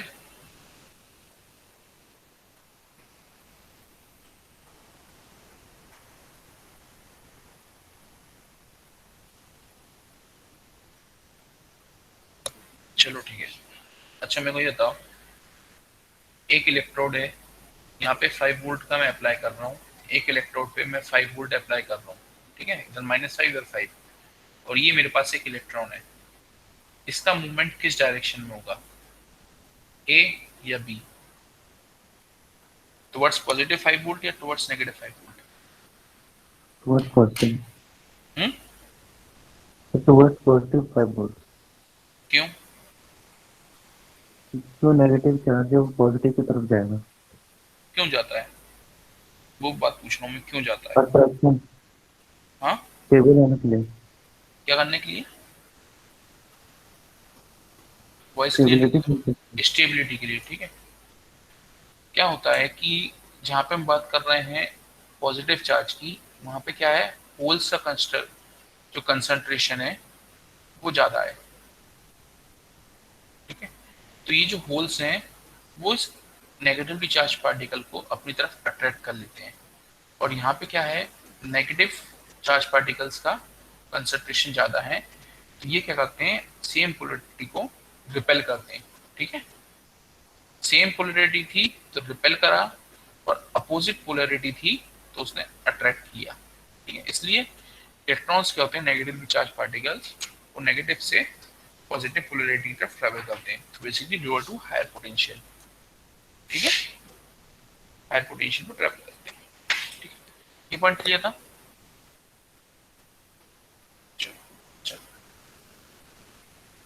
कैपेसिटेंस का जो कंसेप्ट है कैपेसिटर का, ठीक है, वो क्या होता है?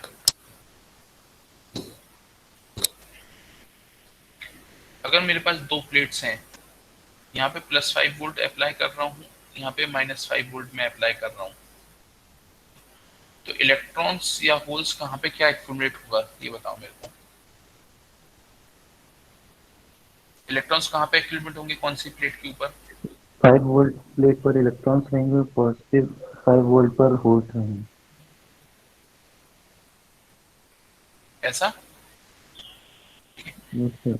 अब मैं इसको 5 वोल्ट ही रखता हूँ और इसको मैं +10 वोल्ट कर देता हूँ, तो क्या होगा? ज्यादा होंगे, थोड़े ज्यादा नंबर होंगे। ऑफ होल्स इलेक्ट्रॉन्स इंक्रीज हो जाएंगे। यहाँ पे मतलब जो भी और थोड़े बहुत जो रैंडम यहाँ पे बचे हुए थे और ज्यादा यहाँ पे आके एक्यूमुलेट हो जाएंगे, ठीक है, यही होगा। तो इस केस में कंडक्टिविटी पे क्या इफेक्ट पड़ेगा? या कंडक्टिविटी बढ़ेगी या कंडक्टिविटी कम हो जाएगी? कम हो जाएगी। ओके, मान रहा हूँ कम हो जाएगी, चलो लेट अस अज्यूम इट्स कम हो जाएगी। इसका सपोर्ट कैसे कम होगी? तो प्लेट के बीच में जो कंडक्टिविटी होगी वो अपोज करेगी जो आउटसाइड कंडक्टिविटी है, तो इस वजह से अगर अंदर की इंक्रीज होगी तो फिर बाहर की वो डिक्रीज हम हो बाहर की जाएगी। बात नहीं कर रहे, हम तो अंदर की बात कर रहे हैं। अंदर उस की तो साइड इंक्रीज हो जाएगी। कैसे? मोस्ट बढ़ेंगे। कैसे इंक्रीज होगी बताओ कंडक्टिविटी? मैं कैपेसिटेंस की बात नहीं कर रहा हूँ, मैं कंडक्टिविटी की बात कर रहा हूँ। कैसे इंक्रीज होगी?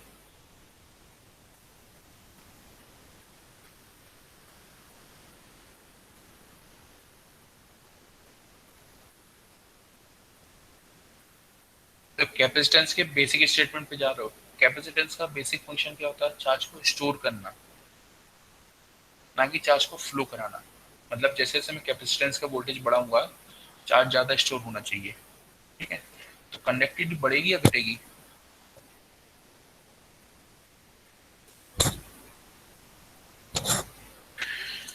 देखो, पहले मैं तुम्हें थोड़ा सा कैपेसिटेंस का देखो, एक ग्राफ देखो। कैपेसिटेंस के साथ होता क्या है, जैसे जैसे मैं उस पर वोल्टेज अप्लाई करते जाता हूँ, ठीक है, तो उसका जो चार्ज स्टोरेज है, ठीक है, चार्ज स्टोरेज उसका हो रहा है इंक्रीज, ठीक है। और फिर जैसे ही मैं उस पर वोल्टेज रिमूव करता हूँ, तो ग्रेजुअली जो स्टोर चार्ज था वो ग्रेजुअली डिक्रीज होता है ओवर टाइम, ठीक है, ये होता है। तो चार्ज स्टोरेज का मतलब क्या है कि जो चार्ज का मूवमेंट है वो नहीं हो रहा है, इसलिए तो वहां पे चार्ज स्टोर हो रहा है। अगर चार्ज मूव हो रहा होता तो वो स्टोरेज कैसी होती? स्टोरेज कहलाती क्या वो? तो जैसे ही मैं पॉजिटिव वोल्टेज और बढ़ाऊंगा तो नेगेटिव चार्ज और यहाँ पे जाके क्या हो रहा है? एक्यूमुलेट हो रहा है, ठीक है। नेगेटिव चार्ज और ज्यादा एक्यूमुलेट होते जा रहा है, वो यहाँ पे स्टोर होते जा रहा है। फिर जैसे ही मैं धीरे धीरे इस वोल्टेज को कम करते जाऊंगा तो नेगेटिव चार्ज धीरे धीरे रिलीज होते जाएगा, होल्स के साथ मिक्स होगा और मेरे को बाहर कुछ वोल्टेज मिलेगा, ठीक है। इस प्रिंसिपल पे आपका कैपेसिटर वर्क करता है, ठीक है। और इसी प्रिंसिपल पे आपका मॉसफेट भी वर्क करता है, ठीक है। मॉसफेट का अगर बीच वाला पार्ट देखूं तो वो कुछ इस तरीके का होता है मेरे पास। ये मेरे पास ऐसा ही सबस्ट्रेट है, ठीक है, डिफ्यूजन्स मैं नहीं बना रहा हूं अभी।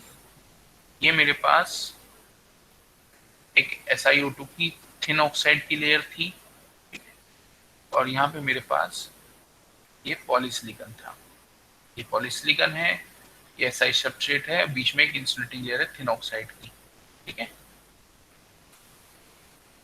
ठीक? ये स्ट्रक्चर में इस फिगर में इतने पॉइंट क्लियर। SI सबस्ट्रेट है, थिन ऑक्साइड है और पॉलीसिलिकॉन है। यहाँ तक ओके?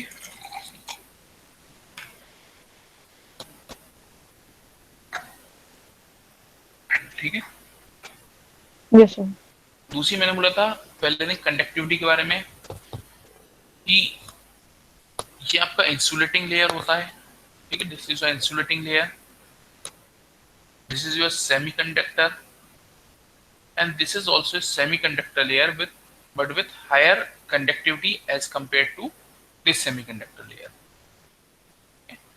तो ये जो स्ट्रक्चर है, क्या स्ट्रक्चर बेसिकली हमें कैपेसिटर जैसा नहीं दिख रहा कि बीच में एयर गैप था या इंसुलेटिंग लेयर थी, ठीक है, डाइलेक्ट्रिक मटेरियल था यहाँ पे बीचों बीच, ये दो प्लेट्स हो गई, ठीक है, ये डाइलेक्ट्रिक मटेरियल, ये हमारे पास दो प्लेट्स हो गई, और हम यहाँ पे अब कुछ वोल्टेज अप्लाई करेंगे, ठीक है, ऐसा कुछ नहीं दिख रहा क्या मटेरियल स्ट्रक्चर, Yes, sir.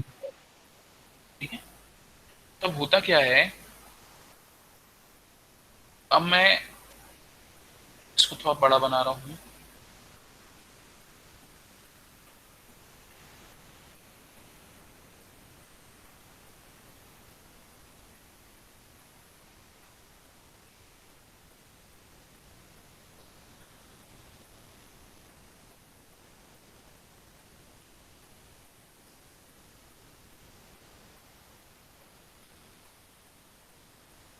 ये मेरे डिफ्यूजन्स हैं, ठीक है, ये मेरा पॉलीसिलिकॉन था, थिन ऑक्साइड थी, सबस्ट्रेट था।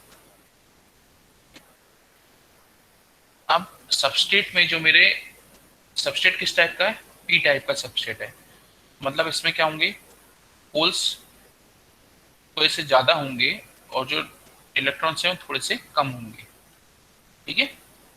तो मैंने यहाँ पे बना लिए होल्स,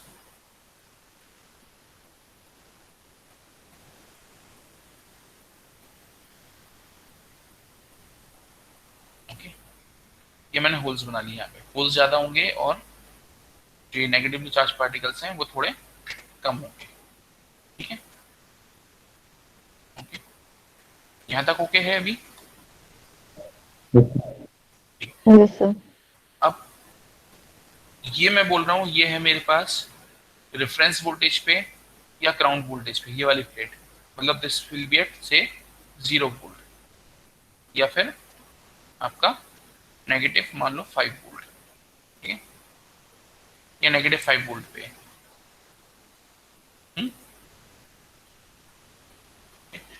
और ये प्लेट मेरे पास अभी 0 वोल्ट पे, ये नेगेटिव 5 थी, ये 0 थी, तो इलेक्ट्रॉन्स के साथ क्या होगा,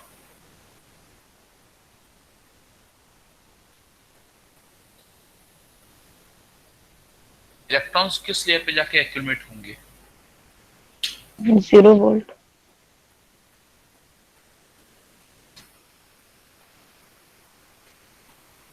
ठीक है? इस लेयर पे जाके एक्यूमुलेट होंगे, Yes.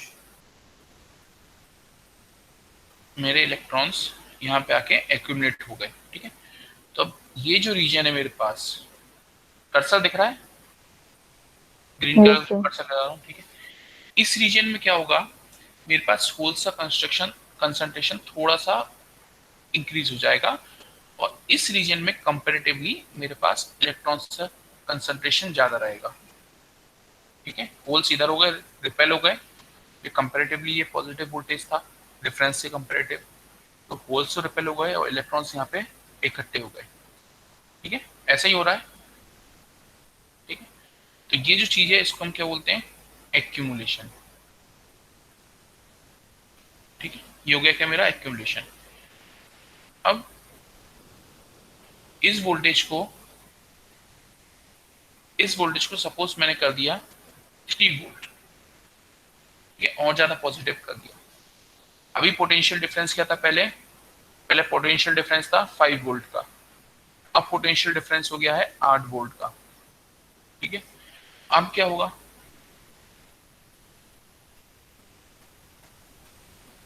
More number of electrons. मोर ज्यादा नंबर ऑफ handle इलेक्ट्रॉन्स, यहाँ पे जो और इलेक्ट्रॉन्स है जो और थोड़े बहुत वैसे ही कम थे, वो इलेक्ट्रॉन्स क्या होंगे, और ज्यादा यहाँ पे आ जाएंगे, है ना। तो क्या हो जाएगा, अब यहाँ पे ये जो एरिया था, अब यहाँ पे इलेक्ट्रॉन्स की क्या हो जाएगी, कमी होने लगेगी, ठीक है। अब यहाँ पे इलेक्ट्रॉन्स की क्या हो जाएगी, कमी हो जाएगी, और इस रीजन में आपके होल्स कम हो जाएंगे। ठीक है,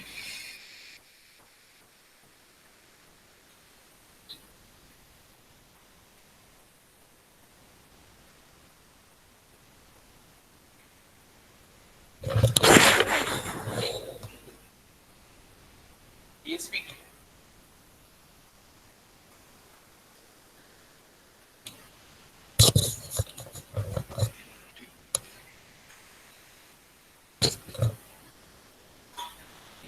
तो यहाँ पे क्या हो रहा है, होल्स कम हो रहे हैं, होल्स का क्या हो रहा है, डिप्लीशन।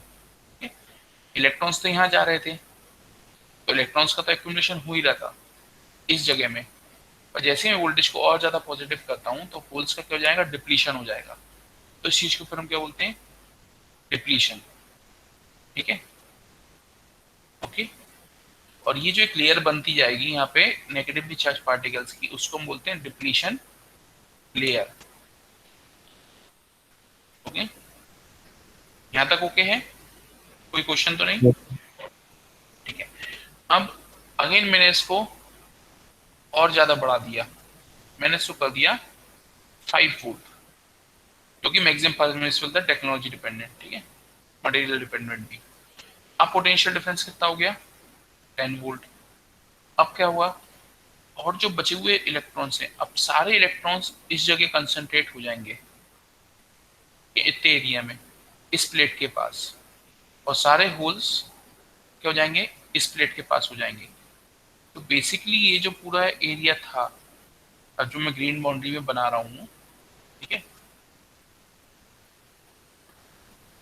इनिशियली क्या थी, पूरी आपकी पी सबस्ट्रेट थी, पर क्योंकि आपने वोल्टेज डिफरेंस इतना ज्यादा कर दिया कि अब ये जो एरिया है, ठीक है, ये अब आपका पी के बजाय काइंड ऑफ एन टाइप आपका बिहेव करेगा, क्योंकि यहाँ पे इलेक्ट्रॉन्स ज्यादा हो गए।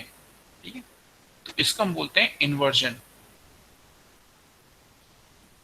ठीक है, इन्वर्जन बोलते हैं, इसको हम बोलेंगे इन्वर्टेड चैनल। ठीक है, इस बात, ठीक है, चैनल क्यों बोल रहा है, अपन आ रहे हैं उस पर, चैनल क्यों बोलेंगे। तो समझ में आया, अगर पोटेंशियल डिफरेंस कम था तो सबसे पहले क्या होगा, आपका एक्यूमुलेशन होगा, देन आपका वहां पे इस रीजन में डिप्लीशन होगा, देन वोल्टेज डिफरेंस और ज्यादा बढ़ाओगे तो इस रीजन में आपका क्या हो जाएगा, इन्वर्जन। ठीक है, ये चीज क्लियर है? Yes sir. ओके, तो हम कैसे ग्रेजुअली वोल्टेज अप्लाई करते हुए, ठीक है। और मॉसफेट का अगर मैं देखूं, मॉसफेट का अगर मैं एक सिंपल ड्रॉ करूं, यहाँ पे ये मेरे पास गेट था, ठीक है, ये मेरे पास एक टर्मिनल 1, ये मेरे पास एक टर्मिनल 2, और ये मेरे पास उसका बॉडी टर्मिनल था। ठीक है, बॉडी टर्मिनल तो हमेशा रेफरेंस वोल्टेज पर आएगा, ठीक है, और ये हमेशा रेफरेंस वोल्टेज से जब भी हाई पे जाएगा तो ये वाला गेट मेरा क्या होगा, ऑपरेशनल होगा। ठीक है, तो कैसे कैसे मेरा इसमें कंडक्शन स्टार्ट होने कंडीशंस बन रही हैं, ये चीज समझ में आई, एक्यूमुलेशन, डिप्लीशन और इन्वर्जन, ये कंसेप्ट समझ में आया? Yes, sir. इसमें किसी कोई क्वेश्चन?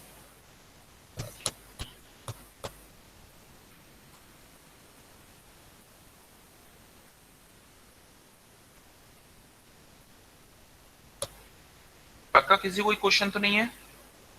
No, sir. ठीक है, चलो तो मैं नेक्स्ट फिगर पे आ सकता हूँ। मैं नेक्स्ट फिगर पे आ रहा हूँ अगेन।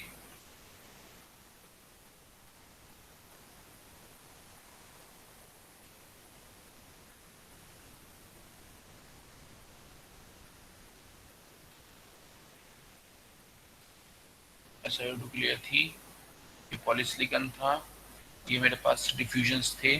ठीक है, इनिशियली मैंने सारे वोल्टेजेस ग्राउंड पे रखे हुए हैं।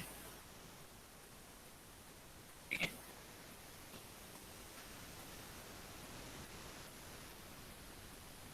चार कंपोनेंट थे, बॉडी, डिफ्यूजन 1, डिफ्यूजन 2 और पॉलीसिलिकॉन। ठीक है, चारों मेरे ग्राउंड पे थे, तो कहीं पे कोई कंडक्शन नहीं था। तो जैसे ही मैंने इसको ले जाके 5 वोल्ट किया था, ठीक है, जैसे ही मैं इसको हायर वोल्टेज पे ले गया था, तो तो क्या हुआ था, यहाँ पे मेरे पास एक इन्वर्जन लेयर क्रिएट हो गई थी। ठीक है, ये इन्वर्जन लेयर मेरे पास क्रिएट हो गई थी, यहाँ तक अपन सब ओके थे अभी। ठीक है, अब मैं आ रहा हूँ इन डिफ्यूजन्स पे। अभी एज ऑफ दिस मोमेंट इन दोनों डिफ्यूजन्स की पोलैरिटी क्या है? अगर ये 0 वोल्ट पे है और ये भी 0 वोल्ट पे है, तो क्या इनके बीच में कोई पोलैरिटी का डिफरेंस है? नहीं है कोई पोलैरिटी का डिफरेंस ना। ठीक है, दोनों सेम वोल्टेज पे है। यस ठीक है, तो दोनों के बीच कोई कंडक्शन नहीं होगा। ठीक है, ओके, दोनों के बीच कोई कंडक्शन नहीं है। देन ये मटेरियल मेरा किस, अगर ये पी था तो ये क्या थे, मेरे एन टाइप के थे, मतलब कि मेरे पास यहाँ पे इलेक्ट्रॉन्स ज्यादा थे इन दोनों में, है ना, यही था मतलब, इलेक्ट्रॉन्स ज्यादा थे मेरे पास। ठीक है, अब मैं क्या कर रहा हूँ, इसको तो मैं 0 वोल्ट पे रखता हूँ, मैं इसको कर दे रहा हूँ 1 वोल्ट। तो क्या होगा, इलेक्ट्रॉन्स के साथ क्या होगा? इलेक्ट्रॉन उधर फ्लो करने लग जाएंगे 1 वोल्ट की तरफ। इलेक्ट्रॉन्स क्या करेंगे, 1 वोल्ट की तरफ फ्लो करने लगेंगे, है ना। यस सर, अच्छा, कंडक्टिविटी बढ़ जाएगी। फ्लो करने के लिए वो कहाँ से आएंगे और कहाँ जाएंगे? तो होगा क्या, तो फ्लो करने के लिए वो इस डिफ्यूजन से निकलेंगे और एक एक पोजीशन जंप करते हुए। ठीक है? ऐसा तो है नहीं कि इलेक्ट्रॉन निकल के डायरेक्ट अब इस पे चढ़ते हुए चले जाएगा, नहीं, ये क्या होगा, ये इलेक्ट्रॉन इसकी जगह आएगा, ये वाला इलेक्ट्रॉन यहाँ जाएगा, ये वाला इलेक्ट्रॉन यहाँ जाएगा, ये यहाँ और ये यहाँ। ठीक है, और ये वाला इसमें एंटर करेगा। ठीक है? इस टाइप से मूव करते हैं, तो धीरे धीरे क्या हो जाएगा, इलेक्ट्रॉन का फ्लो स्टार्ट हो जाएगा। ठीक है, और आपको कंडक्शन एक मिलने लगेगा, आपको एक आउटपुट मिलने लगेगा। ठीक है, तो अगर मैं सिर्फ इस रीजन को अगर ड्रॉ करूं,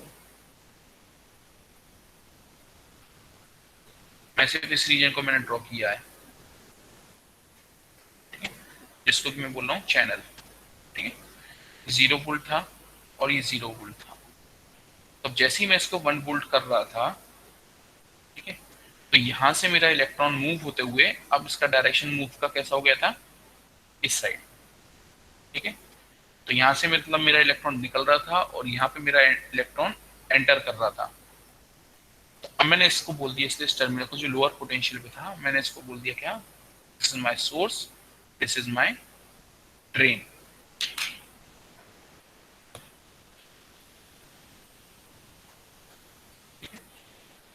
this is my source, this is my drain. ठीक है, ये टर्मिनोलॉजी क्लियर है, टर्मिनोलॉजी समझ में आई, जहां से इलेक्ट्रॉन निकला वो क्या हुआ, सोर्स, जहां पे इलेक्ट्रॉन गया वो क्या हुआ, आपका ड्रेन। ठीक है, तो अब इस फिगर में जो अभी तक मैं गेट और बॉडी आइडेंटिफाई करते चल रहा था और इसको टर्मिनल 1 टर्मिनल 2 बोल रहा था, अब मैं इसको बोल दे रहा हूँ सोर्स लोअर पोटेंशियल वाले को, और हायर पोटेंशियल वाले को मैं बोल रहा हूँ ड्रेन। ठीक है, ओके, यहाँ तो कोई डाउट था नहीं। नो ठीक है, अब नेक्स्ट चीज कर रहा हूँ मैं, अब ये वाला वोल्टेज मैं और इंक्रीज कर रहा हूँ, मैंने इसको 2 वोल्ट कर दिया, तो क्या होगा, और ज्यादा इलेक्ट्रॉन्स इसके अंदर एंटर करने लगेंगे। ठीक है, तो जो ये मेरी चैनल बनी थी, जो इन्वर्जन लेयर जो बनी थी चैनल, ये कैसी हो जाएगी अब मेरे पास, कुछ इस टाइप की। ठीक है, क्योंकि अब यहाँ पे जो इसकी इलेक्ट्रॉन अट्रैक्ट करने की पावर है वो और ज्यादा बढ़ गई है।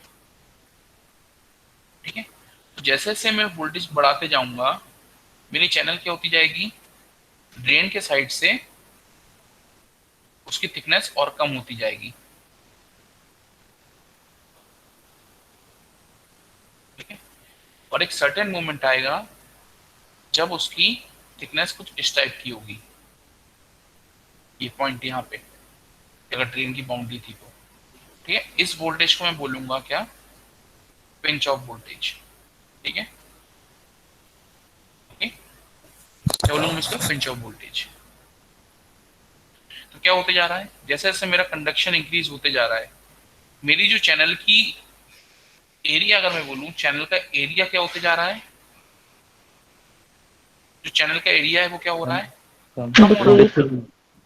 चैनल का एरिया कम हो रहा है ना। ठीक है, तो अगर मैं सोर्स की तरफ से देख रहा हूं तो मेरी जो विड्थ थी चैनल की वो तो काइंड ऑफ कांस्टेंट है, पर जो उसकी लेंथ है, ठीक है, वो लेंथ क्या होती आ रही है, लेंथ उसकी क्या हो रही है, वेरी हो रही है। ठीक है, लेंथ उसकी क्या हो रही है, वेरी हो रही है। ठीक है, ये पॉइंट समझ में आया, लेंथ वेरी हो रही है। Yes sir. ठीक है, तो जब भी हम इसकी वर्किंग हम स्टडी करते हैं, हम इसके मैथमेटिकल इक्वेशंस वगैरह लिखते हैं,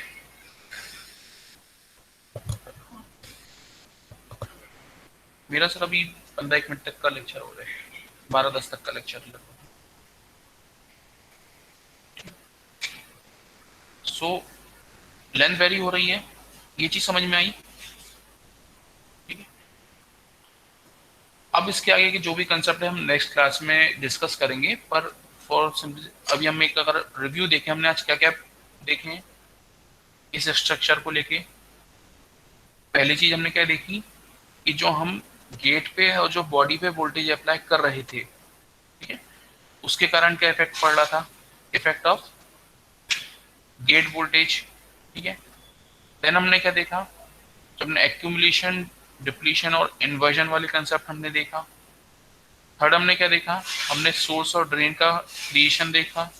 ठीक है, फोर्थ आपके चैनल के थ्रू कंडक्शन कैसे हो रहा है, हमने वो देखा। ठीक है,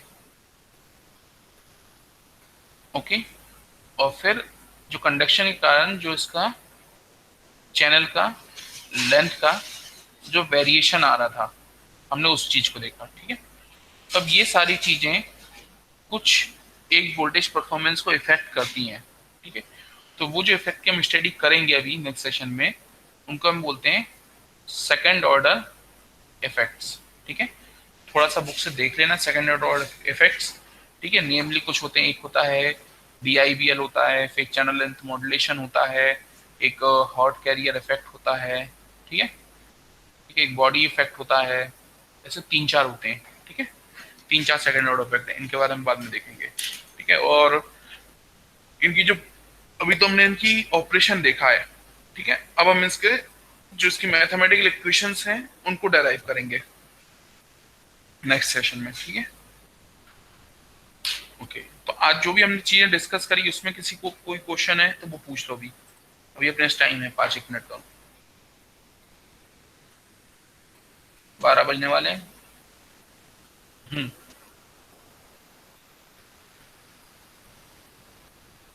किसी को कोई क्वेश्चन, जो भी चीज हमने डिस्कस करी यहाँ से। सर पॉलिस्टर लेयर में वहाँ पे मतलब होल्स वगैरह नहीं आएंगे? क्या बोल रहे हैं, आवाज क्लियर नहीं है। सर जो पॉलिस्टर लेयर है, तो सर वहाँ पे भी तो वोल्टेज अप्लाई कर रहे हैं, तो वहाँ पे मतलब इंड्यूस्ड होल्स नहीं आएंगे क्या? हाँ, बस सही क्वेश्चन, तो वहां पे भी होगा, वहां पे भी कुछ चैनल का इम्पैक्ट होगा इंडक्शन का। ठीक है, तो ये जो हम पढ़ेंगे ना अभी सेकेंड ऑर्डर इफेक्ट, ठीक है, उसमें हम वो चीज पे आएंगे। ठीक है, अच्छा क्वेश्चन, तो इसमें आएंगे हम सेकेंड ऑर्डर इफेक्ट्स में, होता है वहां पे भी इम्पैक्ट होता है। ठीक है, और question.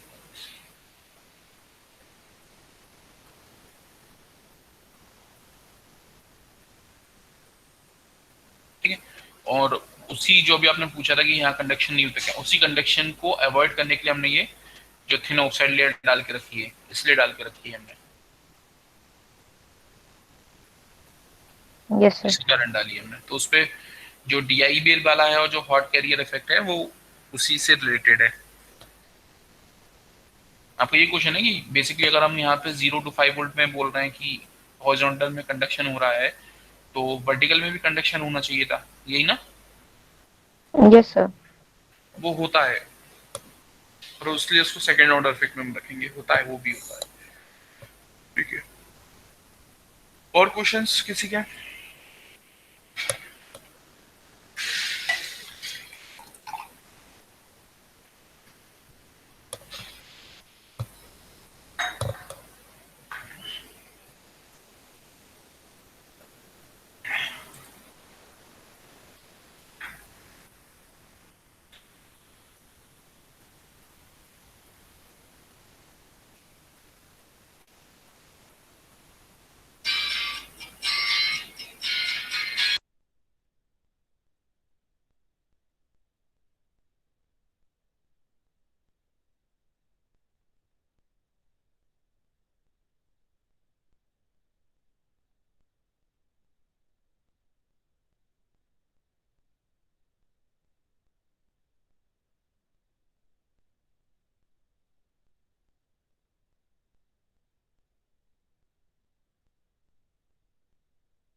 Okay, just a minute, अभी तो क्लास लीव मत करना, मैं एक मिनट अटेंडेंस करना हूँ। एक टूल कुछ गड़बड़ फंक्शन करता है और आपको नहीं करना।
ये कोई पर क्लास लीव कर गया 51 थे मेरे को मिला के, तो 50 होना चाहिए, तभी एक कोई क्लास लीव कर गया।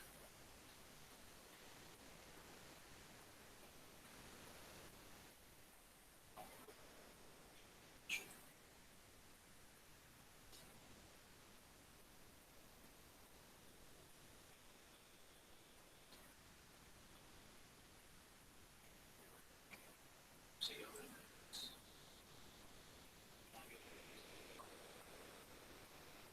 फिर कौन रिसेंट पे ज्वाइन हुआ है जस्ट नाउ? कलेक्शन रिपोर्ट एक नाम इसके साथ में।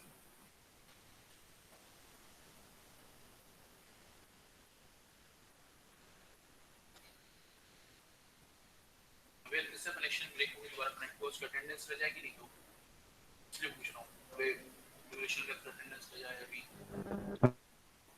Yes sir. हेलो किसका हुआ था कनेक्शन?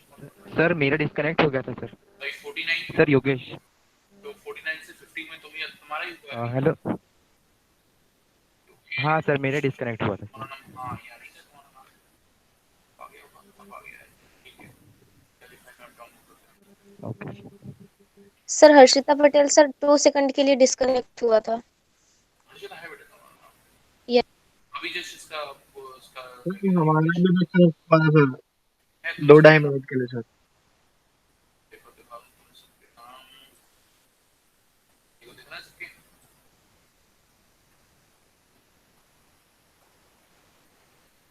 सबके नाम के आगे टिक लगे हुए हैं। क्या है दोनों की अटेंडेंस है? ठीक है, तुम लोग अब क्लास लीव कर सकते हो, किसी का कोई क्वेश्चन नहीं है तो क्वेश्चन है तो पूछो आराम से, अभी अपना टाइम है, नहीं तो लीव कर सकते हो। Thank you, sir. Have a good day, sir. Thank you, sir. Have a good day, sir.